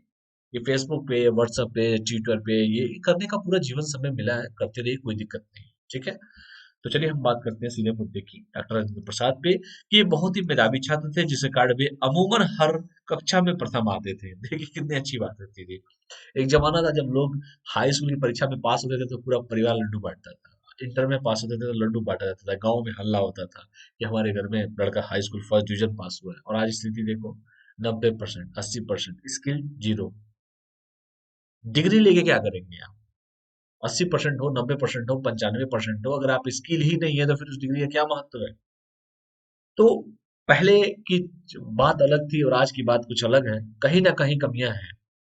उस कमियों को दूर करना चाहिए, जहां तक मेरा मानना है। तो डॉक्टर राजेंद्र प्रसाद बहुत ही मेधावी छात्र थे, इसके कारण वे अमूमन हर कक्षा में प्रथम आते थे। और उल्लेखनीय है कि डॉक्टर राजेंद्र प्रसाद के शैक्षणिक जीवन की यह घटना उल्लेखनीय हो जाती है जब उनकी परीक्षा की कॉपी पर परीक्षक ने लिख दिया, the examinee is the better than the examiner. ठीक है, तो इस चीज को आप लोग देख लीजिए, जब एग्जामिनी जो है इज बेटर देन एग्जामिनर से बहुत अच्छा है। तो ये जो अगर कोई लिख दे तो यार अपने आप में, मतलब मैं क्या बोलूं इसको। तो यही मैंने कहा कि परीक्षा की कॉपी पर परीक्षा नियंत्रक जो थे, एग्जामिनर जो थे, उन्होंने ये लिखा कि द एग्जामिनी, जो एग्जामिनर है, जो परीक्षक है, उन्होंने ये लिखा कि the better than the examiner, examiner से बहुत ही बेटर देन है वो।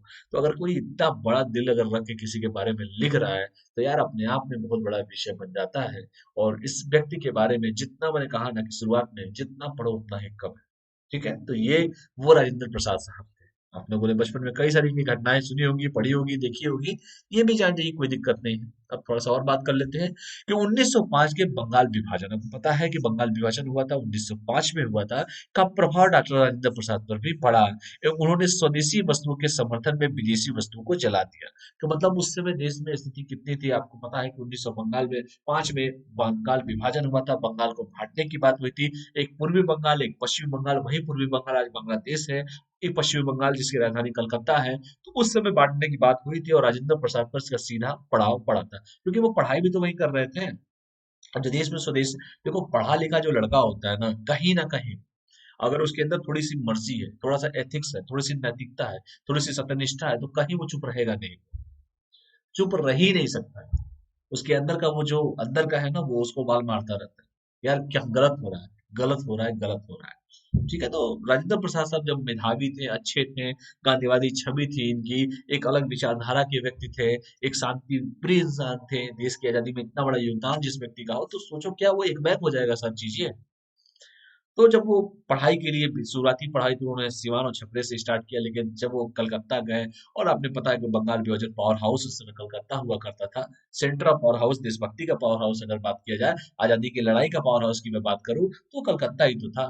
तो बंगाल विभाजन का प्रभाव सीधा इफेक्ट राजेंद्र प्रसाद साहब पर भी पड़ा, और उन्होंने स्वदेशी वस्तुओं के समर्थन में विदेशी वस्तुओं की क्या किया, जला दिया। तो भैया सीधे स्वदेशी यूज किया जाएगा, विदेशी विदेशी हटाओ। इसके साथ ही साथ उन्होंने 1906 के कांग्रेस अधिवेशन में एक स्वयं सेवक के रूप में भाग लेते हुए बाल गंगाधर तिलक, दादा भाई नौरोजी, क्योंकि आपको याद होगा कि दादा भाई नौरोजी भारतीय राष्ट्रीय कांग्रेस के 3 बार अध्यक्ष हो चुके थे। कमेंट करके प्लीज आप हमको बताइए कि कब कब वो अध्यक्ष बने। कोई है ऐसा बताने वाला? ठीक है, दादा भाई नौरोजी। गोपाल कृष्ण गोखले का भाषण जब उन्होंने सुना, जिसमें वो गोपाल कृष्ण गोखले के विचारों से काफी प्रभावित हुए थे, तो उस समय गांधी जी नहीं आए थे अभी तक। ठीक है बेटा, तो गांधी जी अभी तक आए नहीं थे। अभी तो जिनके विचारों को सुना आदमी तो उसके बाद प्रभावित होगा, धीरे धीरे बहुत सी चीजें होंगी। ठीक है, तो इसको आप लोग देख लीजिएगा। आगे हम बढ़ते हैं और उनके बारे में जानते हैं। ठीक है, डॉक्टर राजेंद्र प्रसाद साहब मुजफ्फरनगर में कुछ समय तक अध्यापन कार्य करने के बाद, देखो ये भी टीचर का नौकरी किए थे, जैसे हम लोग कर रहे हैं वैसे ये भी कर रहे थे। ठीक है, तो जब टीचर्स जब आते हैं ना, जब प्लेटफॉर्म पे, मतलब मार्केट में, मतलब इस क्षेत्र में बहुत अच्छा करते हैं, उनको सब कुछ पता है, उनको हमेशा लाल घेरा दिखाई देता है। तो मुजफ्फरनगर में कुछ समय तक अध्यापन कार्य करने के बाद 1909 में डॉक्टर राजेंद्र प्रसाद ने कानून की परीक्षा उत्तीर्ण करते हुए वकालत को अपना पेशा बनाया। ठीक है, वकालत। ठीक है, इसके साथ ही साथ बंगाल से बिहार के अलग हो जाने पर वो पटना उच्च न्यायालय में वकाल, क्योंकि बंगाल बिहार उड़ीसा एक बहुत बड़ा रीजन हुआ करता था, बहुत बड़ा क्षेत्र हुआ करता था, सब एक ही में था। उसके बाद ना राज्यों का पुनर्गठन हुआ, धीरे धीरे राज्य अलग होते गए, सब राज्यों ने, जैसे मैंने पढ़ाया स्टार्ट, आंध्र प्रदेश, ये गोवा, जितना पढ़ाता गया, नागालैंड या जितने भी राज्य है, सिक्किम, सब कुछ पढ़ा चुका हूँ आप लोगों को। तो उससे बंगाल बिहार और उड़ीसा जो थे एक ही रीजन हुआ करते थे। तो बंगाल से बिहार के अलग हो जाने पर वह पटना उच्च न्यायालय में वकालत करने लगे, और जहां पर वह एक प्रतिष्ठित वकील के रूप में काबिज हो गए। भाई टैलेंट है, योग्यता है आपके पास स्किल्ड है, आपके पास सब कुछ है, तो आप एक कहीं ना कहीं अपना स्थान समाज में बना लेंगे आप। अब आप बेवकूफ हैं, आपके पास कोई ज्ञान नहीं है, तो क्या व्यवस्था बनाएंगे बताइए? आप बेवकूफ है, बेवकूफ रहेंगे, बेवकूफ बनेंगे आप। तो इनके पास टैलेंट था, ये अध्यापन का कार्य कर चुके थे, एक शिक्षक का नौकरी कर चुके थे, मुजफ्फरनगर में कर चुके थे। उसके बाद ये कानून की पढ़ाई, लॉ की पढ़ाई में उत्तीर्ण हुए, उत्तीर्ण होने के बाद उन्होंने वकालत को ही अपना पेशा बनाया। और बंगाल से, जब बंगाल बिहार उड़ीसा का रीजन जब एक ही था, जब वो अलग अलग डिस्ट्रीब्यूट हुआ, तो वो बिहार आ गए। बिहार जब आए, पटना आया, तो फिर पटना हाईकोर्ट में इन्होंने वकालत करने लगे, जहां पर वो एक प्रतिष्ठित वकील के रूप में काबिज हो गए। ठीक है, इसके साथ ही साथ एक प्रतिष्ठित वकील के रूप में उनकी ख्याति का इससे अंदाजा लगाया जा सकता है कि जब उनके द्वारा किए गए केस की पैरवी के दौरान विपक्ष के वकील दलील पेश नहीं कर पाते थे, तो जज डॉक्टर राजेंद्र प्रसाद से कहते थे कि आप ही कुछ दलील पेश कर दीजिए। तो जो भी कहिए, बस कहने का मेन मोटो यह है कि जिस व्यक्ति में टैलेंट है, उसकी प्रतिभा कभी खत्म नहीं होती है। यही ऐसी एक चीज है जो इंसान में कभी खत्म नहीं होता है। कहीं ना कहीं वो प्रतिभा किसी ना किसी सेक्टर में वो जरूर दिखाएगा। तो आपने देखा होगा, जैसे मैंने शुरुआत ही कहा कि इनकी एक अलग लीजेंड छवि थी, एक अलग पर्सनालिटी थी ये।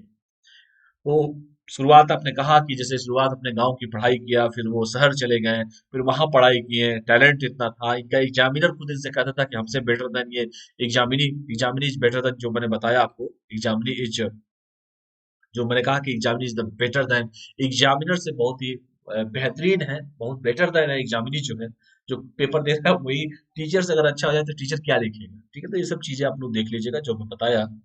चलिए आगे बात करते हैं। इनके सामने कोई ऐसा धुरंधर खिलाड़ी नहीं था विपक्ष में, तो ये सब चीजें जानने के लिए चीजें हैं, बस इसको पढ़ लीजिएगा आप। होना भी चाहिए, ये सब चीजें प्रभावित करती हैं। 1915 में डॉक्टर राजेंद्र प्रसाद की मुलाकात महात्मा गांधी से हुई। गांधी इनकमिंग, गांधी आ गए। और आपको पता ही होगा कि 9 जनवरी 1915 को प्रवासी भारतीय दिवस मनाया जाता है। और प्रवासी भारतीय दिवस जब नई सरकार आई है तो उसको बड़े धूमधाम से और मना रही है। और 1915 चूंकि गांधी जी भारत आए चुके थे, तो प्रवासी भारतीय दिवस इसी दिन से मनाया गया है। ठीक है, तो जितने भी हमारे लोग बाहर रहते हैं उनके प्रवासी भारतीय दिवस, बहुत सी चीजें होती है, आपने देखी पढ़े ही होंगे आप लोग। तो 1915 में डॉक्टर राजेंद्र प्रसाद साहब की मुलाकात महात्मा गांधी से हुई, जिसके उपरांत वो उनके व्यक्तित्व से प्रभावित हो गए। देखिए, व्यक्तित्व तो कोई भी व्यक्ति किसी से भी प्रभावित हो सकता है, अगर उसकी सोच उस आदमी से मिलती है, अपना उसका एक अलग विजन है, उसकी अलग एक सोच है, एक अलग पर्सनालिटी का व्यक्ति है, तो किसी न किसी विचारधारा से जरूर वो मेल खाएगा। तो इनसे गांधीवादी विचारधारा से प्रभावित हुए और गांधीवादी छवि भी थी इनकी। उसके बाद 1917 में महात्मा गांधी के द्वारा बिहार के चंपारण में, जो पूर्वी चंपारण, जो नील की खेती के लिए आपको 3 कटिया प्रणाली जो था, जो नील की खेती करवाई जाती थी, स्थिति बहुत खराब थी, आपको सब पता है, सब पढ़ा चुका हूँ आप लोगों को। तो बिहार के चंपारण में नील की खेती करने वाले किसानों को ब्रिटिश शोषण से मुक्ति दिलाने के लिए चलाए गए चंपारण सत्याग्रह में डॉक्टर राजेंद्र प्रसाद ने अपनी सक्रिय भूमिका निभाई, और निभानी भी चाहिए। भाई बिहार की बात है, इनके लोकल क्षेत्र की बात है, तो इन्होंने गांधी जी से बड़े प्रभावित भी हुए। तो लखनऊ सम्मेलन चल ही रहा था 1916 में, अंबिका चरण मजूमदार साहब अध्यक्षता कर रहे थे। फिर उसके बाद रामचंद्र शुक्ल साहब आए, एक नेता थे वहां के, बिहार के, वो किसान नेता थे, वो आए, गांधी जी से कहा कि गांधी जी आप चलिए वहां पे, देखिए स्थिति बहुत डबाडोल है, कुछ करके वहां पे। तो राजेंद्र प्रसाद ने भी महत्वपूर्ण भूमिका निभाई। और नील की खेती, चूंकि आपको पता है कि नील की खेती किसी से जबरदस्ती करवाएंगे तो वो काम कितने दिन चल सकता है, तो अंग्रेजों द्वारा बार बार जबरदस्ती करवाया जाता था। इतने उनके खेतों पे ये भी नहीं पूछा जाता कि आप क्या बोएंगे, उनके अनुसार फसल बोनी होती थी। और जहाँ नील की खेती होती है उसकी उस जमीन की स्थिति कितनी खराब हो जाती है, आप सब भली बात परिचित होंगे। तो किसानों को ब्रिटिश शोषण से मुक्ति दिलाने के लिए चलाए गए जो चंपारण सत्याग्रह चल रहा था, उसमें राजेंद्र प्रसाद ने जबरदस्त भूमिका निभाया, सक्रिय भूमिका निभाया। और लोग इनके फैन बन गए, लोग इनके, मैंने कहा ना, टैलेंट किसी के मोहताज नहीं होता है।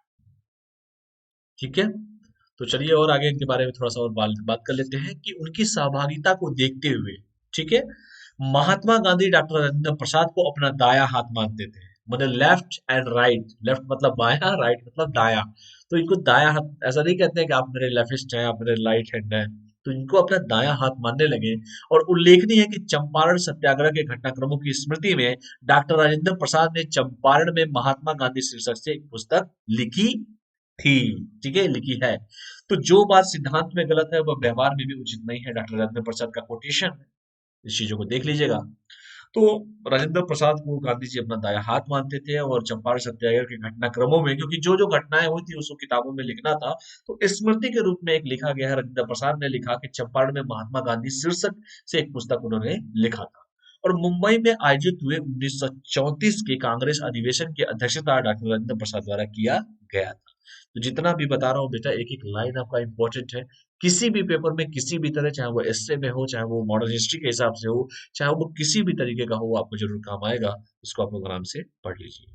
ठीक है, चलिए और भी बात हम करते हैं। भारत छोड़ो आंदोलन में भी देख लीजिए कितना बड़ा योगदान था कि 1942 में आयोजित हुए भारत छोड़ो आंदोलन के दौरान डॉक्टर राजेंद्र प्रसाद कांग्रेस कार्यकारिणी के सदस्य भी थे। और भारत छोड़ो आंदोलन के प्रस्ताव पास होते ही तमाम कांग्रेसी नेताओं के साथ डॉक्टर राजेंद्र प्रसाद को गिरफ्तार कर लिया। आपको पता है कि जब क्विट इंडिया मूवमेंट चल रहा था पूरे देश में, सारे के सारे बड़े नेताओं को जेल में ठूस दिया गया, जेल में बंद कर दिया गया था। करो या मरो का नारा गांधी जी ने दिया था। उस समय डॉक्टर राजेंद्र प्रसाद साहब क्या किए, कांग्रेस कार्यकारिणी के सदस्य थे। जब प्रस्ताव पारित हुआ भारत छोड़ो आंदोलन, तो तमाम कांग्रेसी नेताओं के साथ डॉक्टर राजेंद्र प्रसाद साहब को भी गिरफ्तार कर लिया गया। कोई भी नेता नहीं था उस समय, कोई हर व्यक्ति अपने आप में एक नेता था, क्योंकि जितने बड़े नेता था सबको जेल में डाल दिया सब। जब बड़े नेता को जेल में डाल दिया, गांधी जी तो ये सिखाते थे सब शुरू से, स्पॉन्टेनियस उनका आंदोलन चलता था। वो कहते थे कि आत्मनिर्भर बनिए। आत्मनिर्भर की जो बात आज हम कर रहे हैं, वो तो सभी को कहते थे, सूद काटिए, आत्मनिर्भर बनिए। सूद काटने का मतलब किसी की गरीबी को दूर करना नहीं था, आत्मस्वावलंबन की भावना की, ये वो सिखाना चाहते थे। क्योंकि आपने देखा होगा उनकी आइडियोलॉजी छोटे छोटे कुटीर उद्योग की बात करते थे वो। कुटीर उद्योग आज के डेट में कोई क्या है कुटीर उद्योग, तो कुटीर उद्योग क्या है, छोटे छोटे उद्योग की जो बात कर रहे हैं। नेहरू जी और इनके में थोड़ा सा ये डिफरेंस था कि नेहरू जी बड़े बड़े इंडस्ट्रियलाइजेशन की बात करते थे, और वो भी जरूरी है। औद्योगिकरण भी जरूरी है तो छोटे छोटे उद्योग भी जरूरी है। मशीनीकरण की भी जरूरत है तो छोटे छोटे कुटीर उद्योग की भी जरूरत है। गांधी जी हमेशा डिसेंट्रलाइजेशन चाहते थे, विकेंद्रीकरण चाहते थे। क्योंकि अगर केंद्रीकरण हो जाता है तो सेंटर ऑफ पावर तो एक ही आदमी के पास आ जाएगा, फिर व्यक्ति तनाशा हो जाएगा। तो कुटीर उद्योग का उनका मतलब यही था कि देखिए पहले क्या था भाई, क्रम विनिमय नियम होता है ना। क्रम विनिमय मतलब मैं इनको गेहूं दूंगा, वो मुझे उसके बदले धान देंगे, चावल देंगे, मैं आटा दूंगा। तो ऐसे गांव में चलता था पहले, वाटर सिस्टम जिसे कहते हैं, अदला बदली समझ लीजिए आम भाषा में। मान लीजिए मैं आपको पानी का बोतल दूंगा तो आप मुझे चिप्स कुरकुरे देंगे, ऐसा जिसके पास जो हो देगा। सपोज दैट एक एग्जांपल दे रहा हूँ। वो गांधी जी वही तो सिखाते थे शुरू से। आप ये बताइए कि जो व्यक्ति खिलाफत आंदोलन होता है, जो व्यक्ति चौरी चौरा हत्याकांड होता है, चौरी चौरा हत्याकांड होता है, जेल में लोगों को ठूस के मार दिया जाता है पुलिस वालों को। तो उस समय गांधी जी एकदम पीक पे थे, टॉप पे थे। तो उन्होंने आंदोलन को वापस ले लिया। अब बताइए, बहुत लोगों ने विरोध किया इनका कि भाई ये क्या कर रहे हैं गांधी जी आप, भाई आंदोलन पीक पर है और बताइए इतने पुलिस वालों को मार दिया गया है और चौरी चौरा हत्याकांड हो रहा है और आप क्या कर रहे हैं, आंदोलन को स्थगित कर रहे हैं। गांधी जी का सभी लोगों ने, बहुत लोगों ने विरोध किया, लेकिन सभी जानते थे कि यही है जो कुछ करा सकते हैं हम लोग। क्योंकि लड़ाई आप कितना दिन करें उसका कभी अंत नहीं है। इंडिया पाकिस्तान की लड़ाई एक सामने एग्जाम्पल है। हथियार हमें भी दिया जाता है, हथियार उन्हें भी दिया जाता है, लेकिन हथियार का सही यूज कौन कर रहा है। भाई हम हथियार तो बना नहीं रहे हैं। पाकिस्तान अपना हथियार देख ही रहे हैं क्या कर रहा है। हम दूसरों तीसरे देश से खरीदते हैं, वो देश हमें हथियार देते हैं, हमको भी देते हैं, हमारे दुश्मनों को भी देते हैं। हम उन दूसरों एक दूसरे से लड़ते हैं, दोनों पैसा खर्च हो रहा है। उस पैसे का हेल्थ सेक्टर पे काम हो सकता था, उस पैसे का एजुकेशन सेक्टर पे काम हो सकता था। आज ग्लोबल हंटर हंगर इंडेक्स में देखिए भारत की रैंकिंग क्या है। उस पैसे का कहीं पे भी यूज हो सकता था, लेकिन तीसरा अगर कोई देश हमको भी दे और हमारे पड़ोसियों को भी दे, हथियार दे, हम अगर लड़ाई अगर कर रहे हैं, तो ये बताइए कि विकास किसका हो रहा है, डेवलपमेंट किसका हो रहा है। हम तो खरीदने वाले हैं, वो तो बेचने वाले हैं, तो उनका विकास होगा कि मेरा विकास होगा। तो ये सब जो चीजें हैं, कहीं ना कहीं आपको, कहीं ना कहीं एज ए ब्यूरोक्रेट्स आपको सोचना पड़ेगा। और जैसे मैंने कहा कि उस समय यही गांधी जी भी सिखाते थे कि सूद काटने से आपकी गरीबी नहीं दूर होगी, लेकिन आपके अंदर आत्मस्वावलंबन की भावना आएगी। जो सरकार आज आत्मनिर्भर बनने की बात आज कर रही है, वो काम तो पहले से वो कर रहे हैं। इसलिए मैंने कहा कि इतिहास में ऐसे दो ऐसे पात्र हैं, चाहे वो गांधी जी हो, चाहे वो भगवान श्री कृष्ण हो, किसको समझना बड़ा कठिन है। आप, मैंने कहा ना कि जब चौरी हत्याकांड होता है तो उस समय आंदोलन एकदम टॉप पे था। तो लोगों ने कहा कि गांधी जी कर क्या रहे हैं, इतनी बड़ी ब्लंडर मिस्टेक कैसे कर रहे हैं, कर क्या रहे हैं। बहुत लोग विरोध में आ गए। चित्तरंजन दास मोतीलाल नेहरू उनके साथ सामने के एग्जाम्पल थे। लेकिन वो अपने आंदोलन को स्पॉन्टेनियस लेके चलते चले गए। वो धीरे धीरे अपने आंदोलन को जो कमियां थे उसको दूर करते चले गए, और आपका एक विजन था, उस विजन पे वो आगे बढ़ते चले गए। और वही गांधी जो 1942 में जो एक चौरी चौरा हत्याकांड होता है, आंदोलन को वापस ले लेते हैं, और वही गांधी 1942 में कहते हैं करो या मरो, डू या डाई। कोई नेता नहीं था, जितने बड़े नेता थे सबको जेल में डाल दिया गया। तो जब सारे बड़े नेताओं को जेल में डाल दिया गया, कोई नेता नहीं था। राजेंद्र प्रसाद साहब भी कांग्रेस के कार्यकारिणी के सदस्य थे, उन वो भी जेल में पड़े हुए थे। कोई ऐसा नहीं था जो जो इसको चलाए, आंदोलन को चलाए। सब, क्योंकि सबके अंदर आत्मस्वावलंबन की उसमें भावना आ गई थी। वो लोग समझ चुके थे, लोग के अंदर वो चीजें आ गई थी कि भैया आजादी का मतलब क्या होता है। आज आजाद देश हो गया, 75 साल हो गए, और आज भी ग्लोबल 100 इंडेक्स की जो हम बात कर रहे हैं, बहुत ऊंचाई तक पहुंच गए। लेकिन अगर वैश्विक भूखमरी सूचकांक की मैं बात करूं तो उसमें भारत की रैंकिंग देखिए क्या है। तो कहीं ना कहीं ये चीजें इससे में, या आपके जीएस के मेंस में या प्रीलिम्स में या इंटरव्यू में, कहीं ना कहीं ये चीजें आएंगी। तो मैंने पूरा को रिलेट करके, राजेंद्र प्रसाद तो खैर मैं पढ़ा ही रहा हूँ, पूरा को रिलेट करके एक एक चीज मैं आपको ब्रीफ में बता रहा हूँ, ताकि कहीं पर भी, चाहे वो एसए में हो, चाहे इंटरव्यू में हो, चाहे जीएस के पेपर में हो, चाहे प्रीलिम्स में हो, ये चीजें आपको काम आएगी और बार बार आएगी। ये कहीं जाने वाला चीजें नहीं है। आज हम हर चीज में आगे हैं, हम चप्पी पे टॉप पे कर सकते हैं, कोई दिक्कत नहीं है।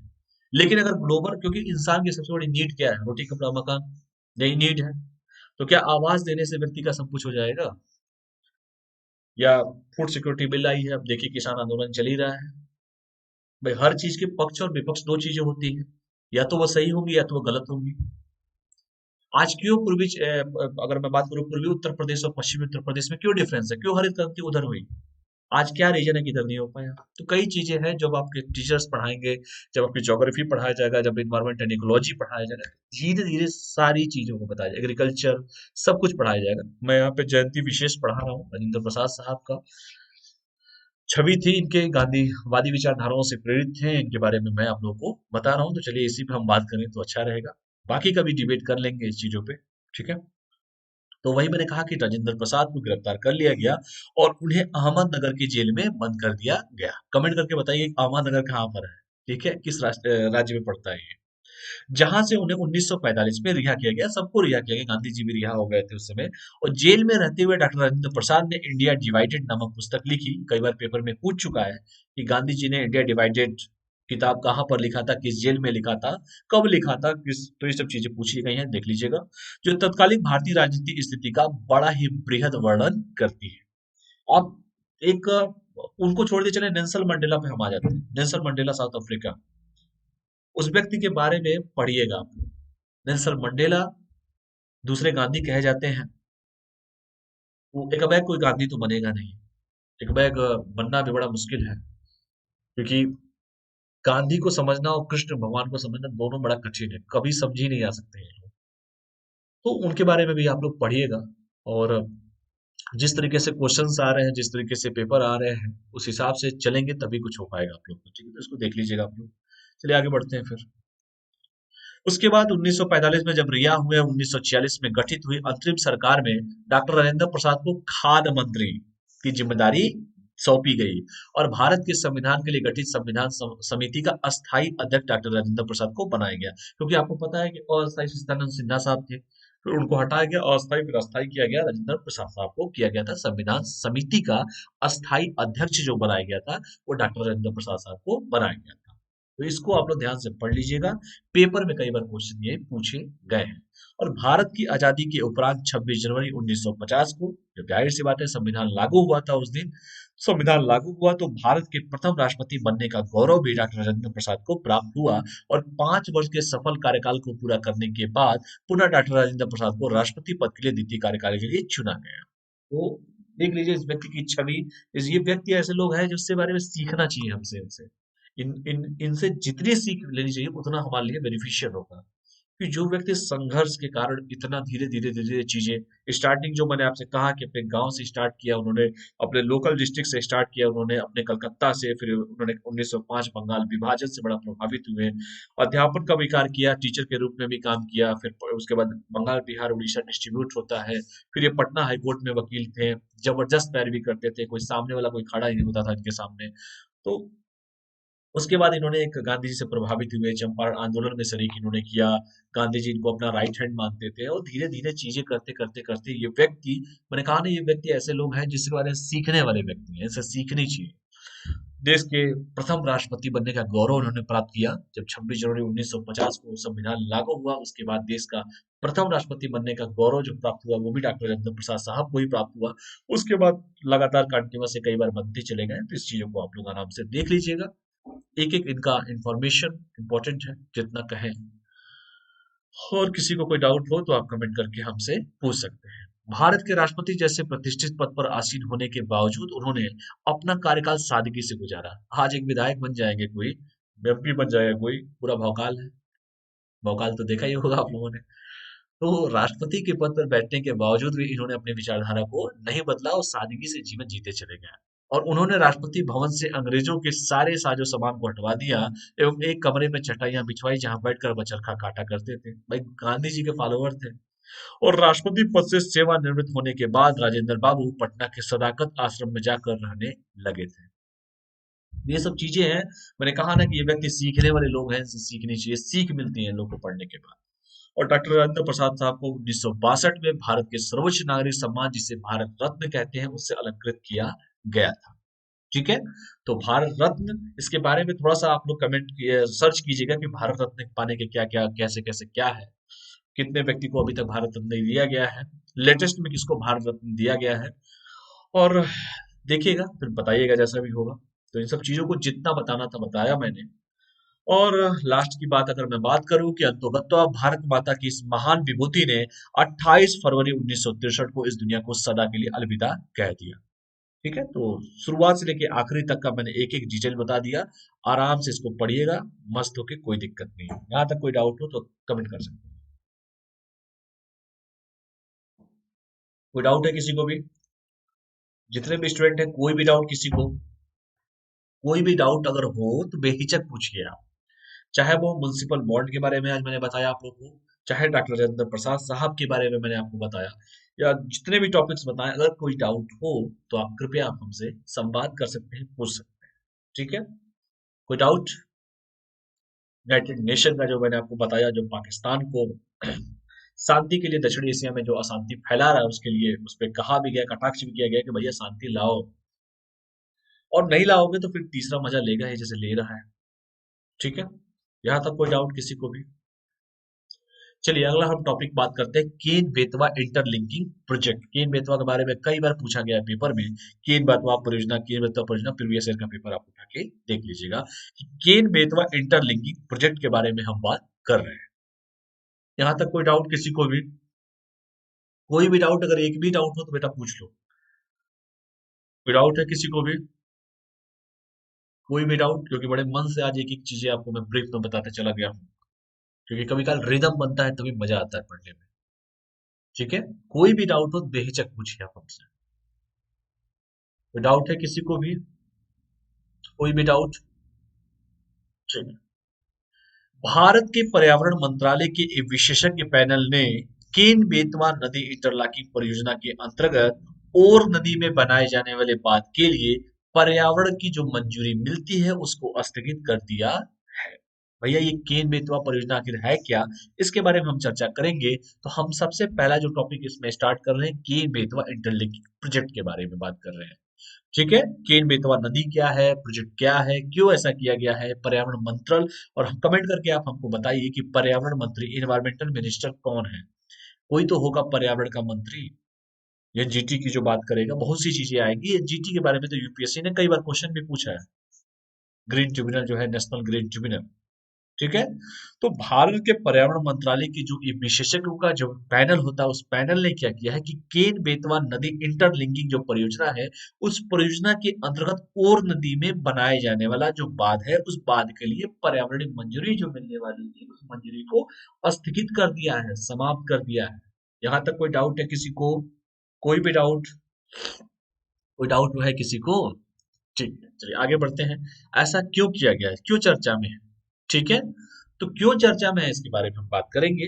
भाई क्यों चर्चा में है? जो चर्चा में इसीलिए है कि जो एक विशेषज्ञों का एक पैनल होता है, उस पैनल में विशेषज्ञ जो लोग बैठते हैं, उन्होंने क्या किया है कि जो केन और बेतवा जो नदियां हैं, उन नदियों की जो इंटरलिंकिंग की जो परियोजना पे जो काम चल रहा था, जो और नदी में चल रहा था, जो और नदी में बनाया जा रहा था, उसके लिए बांध के लिए जो पर्यावरण की जो मंजूरी मिलती है, भाई कोई तो वेरीफाई तो करेगा तभी तो मंजूरी मिलेगी उसको करने के लिए। तो उस मंजूरी को इन्होंने स्थगित कर दिया है, उस पैनल ने स्थगित कर दिया है। ठीक है, चलिए आगे हम बात करते हैं और क्या क्या है इसमें जानकारी हम जो हमें जानना चाहिए। क्या है ये केन बेतवा नदी? तो और नदी में बनाए जाने वाले बांध से संबंधित कुछ जानकारियां देख लीजिए क्या है। और नदी में बनने वाला बांध बांध जो है, राष्ट्रीय परियोजना के रूप में पहचानी जाने वाली केन बेतवा इंटरलिंकिंग परियोजना का एक हिस्सा है। जाहिर सी बात है कि केन बेतवा इंटरलिंकिंग जो परियोजना है, उसी में तो ये और बांध बन रहा है, और तो और नदी में बनने वाला ये जो बांध है, राष्ट्रीय परियोजना के रूप में पहचानी जाने वाली केन बेतवा इंटरलिंकिंग परियोजना का यह एक हिस्सा है। और मध्य प्रदेश के अशोकनगर जिले के डिडोनी गांव के पास और नदी के पर 45 मीटर ऊंचे, 2218 मीटर लंबे इस बांध का निर्माण किया जाना है, जिससे 90,000 हेक्टेयर क्षेत्र को सिंचाई की सुविधा मिलने का अनुमान है। तो आपसे ये भी क्वेश्चन पूछ सकता है कि भैया ये बताओ पहले कि और नदी है कहाँ? तो मध्य प्रदेश के अशोकनगर जिले के डिडोनी गांव के पास है। और नदी के ऊपर 45 मीटर ऊंचा, 2218 मीटर लंबा इस बांध का निर्माण किया जा रहा है, जिससे 90,000 हेक्टेयर जो क्षेत्र है उसकी सिंचाई को सुविधा। भाई बांध बनेगा तभी तो सिंचाई उचाई होगी, तो इसीलिए इसको बनाया जा रहा है। पर्यावरण मंजूरी जो थी वो प्रस्ताव पारित नहीं किया गया है, उसको अप्रूवल नहीं दिया गया है, तो इसी के ऊपर बात चल रही है। ठीक है, आगे हम बढ़ते हैं और देखिए क्या क्या हुआ है, क्या इसमें है और प्रावधान। इस परियोजना की जो अनुमानित लागत है वो 30.65 अरब रुपए है और इसके लिए 3730 हेक्टेयर भूमि की आवश्यकता है, जिसमें 968.24 हेक्टेयर वन भूमि है। इसमें 7 गांव पूर्ण रूप से प्रभावित हो रहे हैं और 5 गांव आंशिक रूप से, और इसके अलावा लगभग 2723.70 हेक्टेयर जलमग्न होने की उम्मीद है। भाई कहीं बेनिफिट होगा उस बात से, कहीं जल जल जल भराव की समस्या उत्पन्न हो जाएगी, गाँव को समस्या उत्पन्न हो जाएगा। एक तरफ तो बात हम कर रहे हैं कितनी हेक्टेयर में खेत की सिंचाई होगी, एक तरफ बात कर रहे हैं कि जल जीवन समाप्त हो जाएगा, गांव पूर्ण रूप से प्रभावित हो सकता है, बाढ़ की समस्या उत्पन्न हो सकती है, 5 गांव आंशिक रूप से ऐसी समस्या से ग्रसित हो सकते हैं। तो दोनों पक्ष को आपको देखना पड़ेगा, इसीलिए लगा है ऐसा उस पैनल को कि भैया हमको इसको मंजूरी नहीं देनी है तो मंजूरी नहीं दे रहे हैं हमको। तो ये सब चीजें हैं, इसको आप लोग देख लीजिएगा और हम बात करते हैं। कोई डाउट हो तो पूछ सकते हैं आप लोग।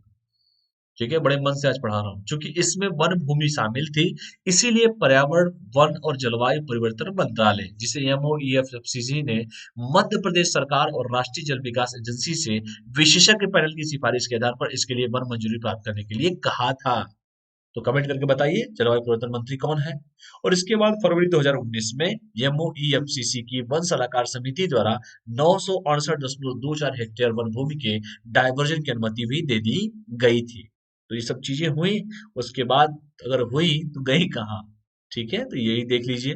गौरतलब है कि पर्यावरण प्रभाव आकलन के नियमों के अनुसार किसी भी परियोजना के निर्माण में पर्यावरण मंजूरी प्रदान करने के लिए जिस डाटा का उपयोग किया जाता है वो 18 माह की अधिक पुराना नहीं होना चाहिए। और मंजूरी कब मिली है, कमेंट करके प्लीज देख लीजिएगा आप लोग। और बात के मामले में जिन आंकड़ों के आधार पर पर्यावरण मंजूरी दी गई है वे आंकड़े 18 माह से अधिक पुराने थे। इसीलिए विशेषज्ञ पैनल ने केन बेतवा नदी इंटरलॉकिंग परियोजना के अंतर्गत और नदी में बनाए जाने वाले बांध के लिए पर्यावरण की जो मंजूरी है उसको स्थगित कर दिया है, क्योंकि 18 माह से ज्यादा का उस मंजूरी हो गया है। और 18 माह से ज्यादा जब अधिक पुराने हो गए हैं, इसीलिए जो विशेषज्ञों का पैनल है उसने केन बेतवा जो इंटरलिंकिंग परियोजना है उस परियोजना के अंतर्गत जो और नदी में बनाए जाने वाले बांध के लिए जो पर्यावरण मंजूरी मिलनी थी उसको स्थगित कर दिया है, जिसको आप लोग ध्यान से पढ़ लीजिएगा। ठीक है, चलिए और आगे बढ़े हम। तो क्या है केन बेतवा इंटरलॉकिंग परियोजना, ये भी देख लो। सूखे से प्रभावित बुंदेलखंड इलाका, आपको पता है कि बुंदेलखंड का जो रीजन है उसके बारे में सभी लोग जानते होंगे, मुझे नहीं लगता कि कोई ऐसा भी बच्चा होगा जो नहीं जानता होगा कि बुंदेलखंड का रीजन क्या है। तो बुंदेलखंड चूंकि सूखा से प्रभावित होता है, वहां पे इतना फसल तो हो नहीं पाता है, स्थिति पानी के लिए कितनी समस्याएं हैं। बुंदेलखंड पे नई सरकार जो है उस पर काम कर रही है, अच्छे से काम हो रहा है। और वहां पे सबसे बड़ी बात है कि बुंदेलखंड में ना रोजगार है ना बुंदेलखंड में पानी की सबसे बड़ी समस्या है, खेती की तो सबसे बड़ी समस्या है, गरीबी भुखमरी सबसे ज्यादा है बुंदेलखंड रीजन में। तो सूखे से प्रभावित बुंदेलखंड इलाके में सिंचाई और पीने के लिए पानी उपलब्ध कराने के उद्देश्य बहुप्रतीक्षित केन बदी नदी जोड़ो परियोजना का केंद्र सरकार द्वारा कार्यान्वयन किया जा रहा है। और यह परियोजना पूर्व प्रधानमंत्री अटल बिहारी वाजपेयी के शासनकाल में तैयार की गई और 30 प्रमुख नदियों को जोड़ने वाले नदी जोड़ो योजना का ही एक हिस्सा है। जब अटल जी की सरकार थी उस समय नदी जोड़ो जो परियोजना चल रही थी, उसी 30 परियोजनाओं में से एक ये भी परियोजना था, केन बेतवा इंटरलिंकिंग परियोजना। और ये बुंदेलखंड रीजन में अगर ये परियोजना होती तो सूखे से जो प्रभावित हो रहे हैं जो फसल या सूखे से जो समस्या जो उत्पन्न वहां पे हो रही है, उस इलाके में सिंचाई और पीने के लिए पानी उपलब्ध कराने के उद्देश्य से ही इसको केन बेतवा नदी जोड़ो परियोजना का केंद्र सरकार का क्रियान्वित किया जा रहा है।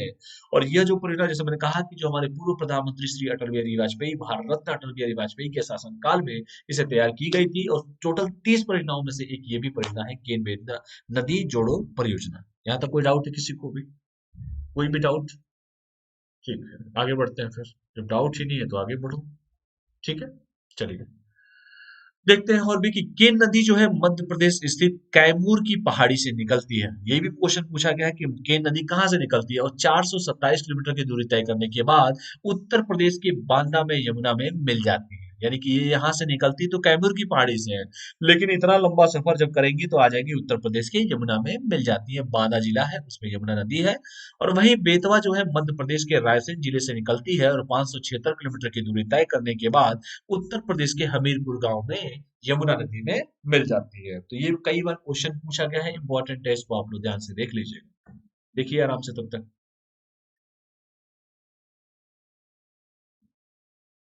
कोई डाउट हो पूछिए, आप लोग कोई डाउट हो किसी भी स्टूडेंट को। कोई डाउट है किसी को?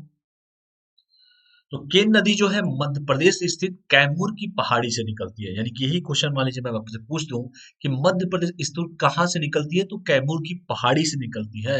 और 427 किलोमीटर की जो जर्नी है उस जर्नी को पूरा करती है, दूरी को पूरा करती है। उसके बाद उत्तर प्रदेश का जो बांदा जिला है, बांदा में यमुना से मिल जाती है। और वही जो बेतवा की अगर मैं बात करूं, क्योंकि केन अलग है, बेतवा अलग है, तो ये भी मध्य प्रदेश से ही निकलती है। केन नदी, बेतवा नदी, तो केन जो है कैमूर की पहाड़ी से निकलती है।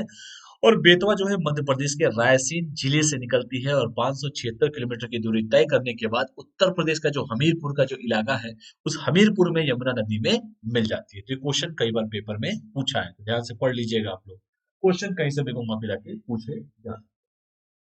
बेटा ये टेलीग्राम का लिंक है, इस टेलीग्राम के लिंक से जुड़ जाइएगा। अकेडमी प्रिंस जायसवाल के नाम से है, ये कोड है PJ01। इस कोड का यूज करके अपना 10% सब्सक्रिप्शन पे बचा सकते हैं। और आराम से पढ़िए, मस्त होकर पढ़िए, पूरी एनर्जी के साथ आज मैं पढ़ा रहा हूँ आप लोगों को, तो आराम से पढ़िएगा। ठीक है बेटा, चलिए आगे बढ़ता हूँ। तो देख लीजिए बात, और देख लीजिए नदी, देख लीजिए नदी जोड़ो परियोजना की बात की जा रही है। चलिए और हम बात करते हैं थोड़ा सा ब्रीफ में, नहीं ज्यादा नहीं, लेकिन केन बेतवा नदी जोड़ो परियोजना के पूरा होने पर मध्य प्रदेश के छतरपुर, टीकमगढ़ और पन्ना जिले के 3.96 लाख हेक्टेयर और उत्तर प्रदेश के महोबा, बांदा, झांसी जिले के 2.65 लाख हेक्टेयर हिस्से पर सिंचाई की व्यवस्था उपलब्ध हो सकेगी। ऐसा कहा जा रहा है कि ये बनेगा तो ये सब चीजें हो जाएंगी। उत्तर प्रदेश को भी फायदा है, मध्य प्रदेश को भी फायदा है, क्योंकि वहां से निकल रही है, यहाँ पर मिल रही है यमुना से। ठीक है, तो रास्ते में जितने जिले आएंगे उनको भी तो कवर करेंगे, कि नदी एक बैग चला जाएगा। नदियों की धारा को कोई रोक नहीं सकता है। ठीक है, ये सभी जिले बुंदेलखंड के सूखा प्रभावित क्षेत्र के अंतर्गत आते हैं। और इस परियोजना के तहत किन नदी का अतिरिक्त पानी 230 किलोमीटर लंबी नहर के माध्यम से बेतवा नदी में डाला जाना है। ये सब चीजों को आप लोग देख लीजिएगा, कहीं से भी क्वेश्चन पूछे जा सकते हैं। इसके साथ ही साथ और भी देख लेते हैं, इनसे जुड़े कुछ और भी विवाद हैं, कि विशेषज्ञ समिति द्वारा इस परियोजना को स्थगित किया जाना अचंभित करने वाली बात नहीं है, क्योंकि केन बेतवा नदी इंटरलिंक की परियोजना अपनी शुरुआत से ही विवादास्पद रही है। भाई देखो, कोई भी परियोजना बनेगी ना, तो उसमें प्लस माइनस तो होना स्वाभाविक सी चीजें है। कोई चीज परफेक्ट नहीं, उससे देखो प्रॉफिट तो हो रहे हैं, भाई कितने लोगों को सिंचाई की सुविधा मिल रही है, लोग मतलब सूखे से समस्या से निजात मिल रही है, लेकिन और भी तो समस्या उत्पन्न हो रही है। और जैसे विशेषज्ञ समिति द्वारा इस परियोजना को स्थगित किया जाना, ये अचंभित करने वाली बात नहीं, क्योंकि केन बेतवा जो नदी है एक डलने की परियोजना है, अपनी शुरुआत से ही ये विवादों में घिरी हुई है। और विवाद की मुख्य वजह मध्य प्रदेश द्वारा योजना के दोनों चरणों को एक साथ जोड़े जाने की मांग और उत्तर प्रदेश द्वारा गैर वर्षाकाल यानी रबी की फसल के लिए अधिक जल की मांग थी। तो देख लीजिए, क्योंकि विवाद की कोई ना कोई वजह होती है, क्योंकि यूं ही कोई बेवफा नहीं होता, कुछ तो मजबूरियां हुई होंगी, जैसा टैगलाइन है। तो विवाद की जो मुख्य वजह है उत्तर प्रदेश योजना के दोनों चरणों को एक साथ जोड़ने की मांग है। और उत्तर प्रदेश द्वारा गैर वर्षा काल यानी रबी की फसल के लिए अधिक जल की मांग है। और ये विवाद का विषय बन गया। उत्तर प्रदेश अपने अड़ गया, मध्य प्रदेश अपने अड़ गया, दोनों के अड़ने के चक्कर में लिंकिंग जो परियोजना है वो लिंकिंग हो गई। चलिए और बात करते हैं, और बात करना है तो बात कर सकते हैं, कोई दिक्कत नहीं है। मध्य प्रदेश, कमेंट करके कोई बताए हमको कि सीएम कौन है वहां के, और उत्तर प्रदेश के सीएम कौन है, यहाँ के राज्यपाल कौन है और यहाँ के राज्यपाल कौन है। इन दोनों के बीच नदियों को जोड़ने के लिए पुराने समझौते के मुताबिक मध्य प्रदेश को 2650 मिलियन क्यूबिक मीटर और उत्तर प्रदेश को 1700 MCM, मतलब यही क्यूबिक मीटर जो है दिया जाना था। अब बताओ, मध्य प्रदेश है, ये उत्तर प्रदेश है, यूपी को दे रहे हैं आप 1700, मध्य प्रदेश को दे रहे हैं 2650। तो भाई क्लैश तो होना है, हम बड़े वाले हम क्यों माने। वर्ष 2005 में उत्तर प्रदेश को रबी की फसल के लिए 574 मतलब क्यूबिक मीटर एमसी यम, और खरीफ फसल के लिए 1153 पानी देना तय हो गया था, एमसीएम। ठीक है, लेकिन वर्ष 2018 में उत्तर प्रदेश की मांग पर रबी की फसल के लिए 700 एमसीएम पानी देने की सहमति बन गई थी। तो इतना लंबा चौड़ा नहीं पूछेगा, बस कहाँ से निकलती है, क्या समस्या हुई, क्या है क्या नहीं है, ये सब चीजें आपसे पूछी जाएंगी। ठीक है, चलिए और बात हम कर लेते हैं। तो वही चीजें हैं कि केंद्र सरकार ने उत्तर प्रदेश को 788 एमसीएम पानी देना तय कर दिया, लेकिन उत्तर प्रदेश सरकार ने जुलाई 2019 में 903 एमसीएम पानी मांग लिया था, जिसे मध्य प्रदेश ने इनकार कर दिया। भाई यार इनकार करेंगे तो फिर होना है कुछ ना कुछ। और मध्य प्रदेश ने पानी की जरूरतों का उल्लेख कहा है कि रबी के सीजन में उत्तर प्रदेश की रबी को 700 एमसीएम और खरीफ में 1000 एमसीएम पानी ही दिया जा सकेगा। इससे ज्यादा पानी देने पर मध्य प्रदेश में 4.47 लाख हेक्टेयर क्षेत्र में सिंचाई की सुविधा मुश्किल आएगी। तो वो भी अपना हित देख रहा है। तो दोनों में यही क्लैश का विषय बन गया। हम बड़े कि तुम बड़े, दोनों के बड़े के चक्कर में बड़े गए, भिड़ गए दोनों। इन सब चीजों को बस देख लीजिएगा, इतना लंबा चौड़ा नहीं पूछेगा आप लोगों से, बस जानिए, जानने में क्या है। केन बेतवा नदियों को जोड़ने के संदर्भ में एक अन्य मुख्य आपत्ति पन्ना टाइगर रिजर्व का, पन्ना टाइगर जो रिजर्व है जो मध्य प्रदेश में ही पड़ता है, 5500 हेक्टेयर से ज्यादा हिस्से का योजना क्षेत्र के अंतर्गत आना था, लेकिन national board for wild life, जिसे कहते हैं national board of for wild life, ने सशर्त इस पर अपनी सहमति दे दी है। तो ये भी एक रीजन था, तो आप लोग इस रीजन को भी देख सकते हैं। ठीक है, पन्ना टाइगर रिजर्व कमेंट करके कोई बताएगा कहां पर स्थित है, किस जिले में स्थित है, कमेंट करके प्लीज आप हमको बता सकते हैं। ठीक है, और कोई डाउट किसी को भी? चलिए, इसके साथ ही साथ नदियों को जोड़ने में क्या है नदी जोड़ो योजना, ये भी देख लो कि नदियों को आपस में जोड़ा जाना पूर्व प्रधानमंत्री अटल बिहारी वाजपेयी की एक महत्वाकांक्षी योजना थी। और इस योजना में हिमालय से निकलने वाली 16 नदियों और प्रायद्वीप क्षेत्र से उद्गम वाली 14 नदियों को शामिल किया गया है। यानी कि हिमालय से 16 नदियां और प्रायद्वीपीय क्षेत्र से 14 नदियों को शामिल किया गया है, और नदियों को आपस में जोड़ने संबंधी कार्य बल जो का गठन भी किया गया है। इसको आप लोग देख लीजिएगा, नदी जोड़ो योजना, नदियों को आपस में जोड़ना है। पूर्व प्रधानमंत्री श्री अटल बिहारी वाजपेयी की एक महत्वाकांक्षी योजना थी, और इस योजना में हिमालय से निकलने वाली 16 नदियों और प्रायद्वीपीय क्षेत्र से निकलने वाले टोटल 30 बताया था, उसी में से तो एक ये था केन बेतवा नदी इंटरलिंकिंग प्रोजेक्ट। तो 16 नदियों और प्रायद्वीपीय क्षेत्र से 14 नदियों को शामिल किया गया है, और नदियों को आपस में जोड़ने संबंधी कार्यबल का गठन किया गया है, जिसको भी आप लोग देख लीजिएगा।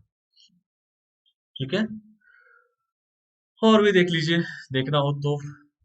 नदी जोड़ो योजना के तहत संबंधित राज्यों की सहमति के आधार पर विस्तृत परियोजना रिपोर्ट तैयार करने हेतु 4 प्राथमिक संपर्कों जैसे बेतवा संपर्क परियोजना चरण 1, चरण 2, दमन गंगा पिंजाल संपर्क, पार तापी तापी नर्मदा संपर्क और महानदी गोदावरी संपर्क की पहचान की गई थी। और केन बेतवा चरण फर्स्ट और सेकेंड, दमन गंगा पिंजाल संपर्क, पार तापी नदी परियोजना की डीपीआर तैयार करते हुए इससे संबंधित राज्यों के साथ साझा किया गया था। देखिए, दोनों राज्यों के बीच में साझा किया गया स्थिति क्या है, आप खुद समझ सकते हैं। तो नदी जोड़ो परियोजना जो अटल बिहारी वाजपेयी सरकार की सबसे महत्वाकांक्षी योजनाओं में से एक था, जिसमें हिमालय की 16 और प्रायद्वीपीय की 14 नदियों के बारे में बात की गई है। उसी में से केन बेतवा नदी इंटरलिंकिंग प्रोजेक्ट भी था, जिसपे रोक लगा दी गई है। तो इस चीजों को आप लोग आराम से देख लीजिए। ठीक है, और हम बात करते हैं इसके साथ ही साथ कावेरी, बैगूर, गुंडार, दमन गंगा पिंजाल, पार तापी नर्मदा जैसी नदी जोड़ो परियोजनाओं के अलावा गोदावरी नदी के पानी को भी कावेरी बेसिन की तरफ मोड़ने को वैकल्पिक प्रस्ताव, मानस संकोच तिस्ता गंगा नदी जोड़ परियोजना और पूर्वी राजस्थान नहर परियोजना को पार्वती करी सिंध चंबल नदी परियोजना के साथ जोड़ने पर भी सरकार के द्वारा कार्य किया जा रहा है। तो इसको भी आप लोग आराम से देख लीजिएगा। ठीक है, तो इतना डीप तो नहीं पूछेगा।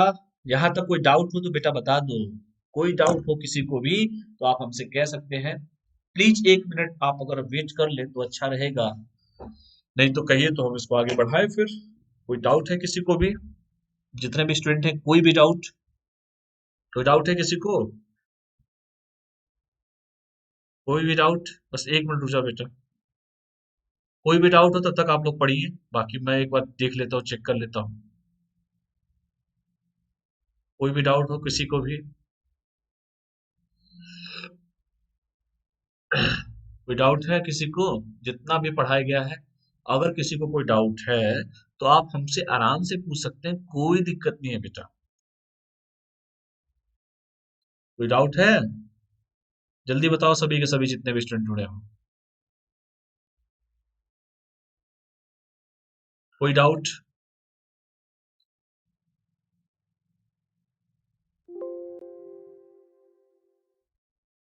कोई डाउट है किसी को?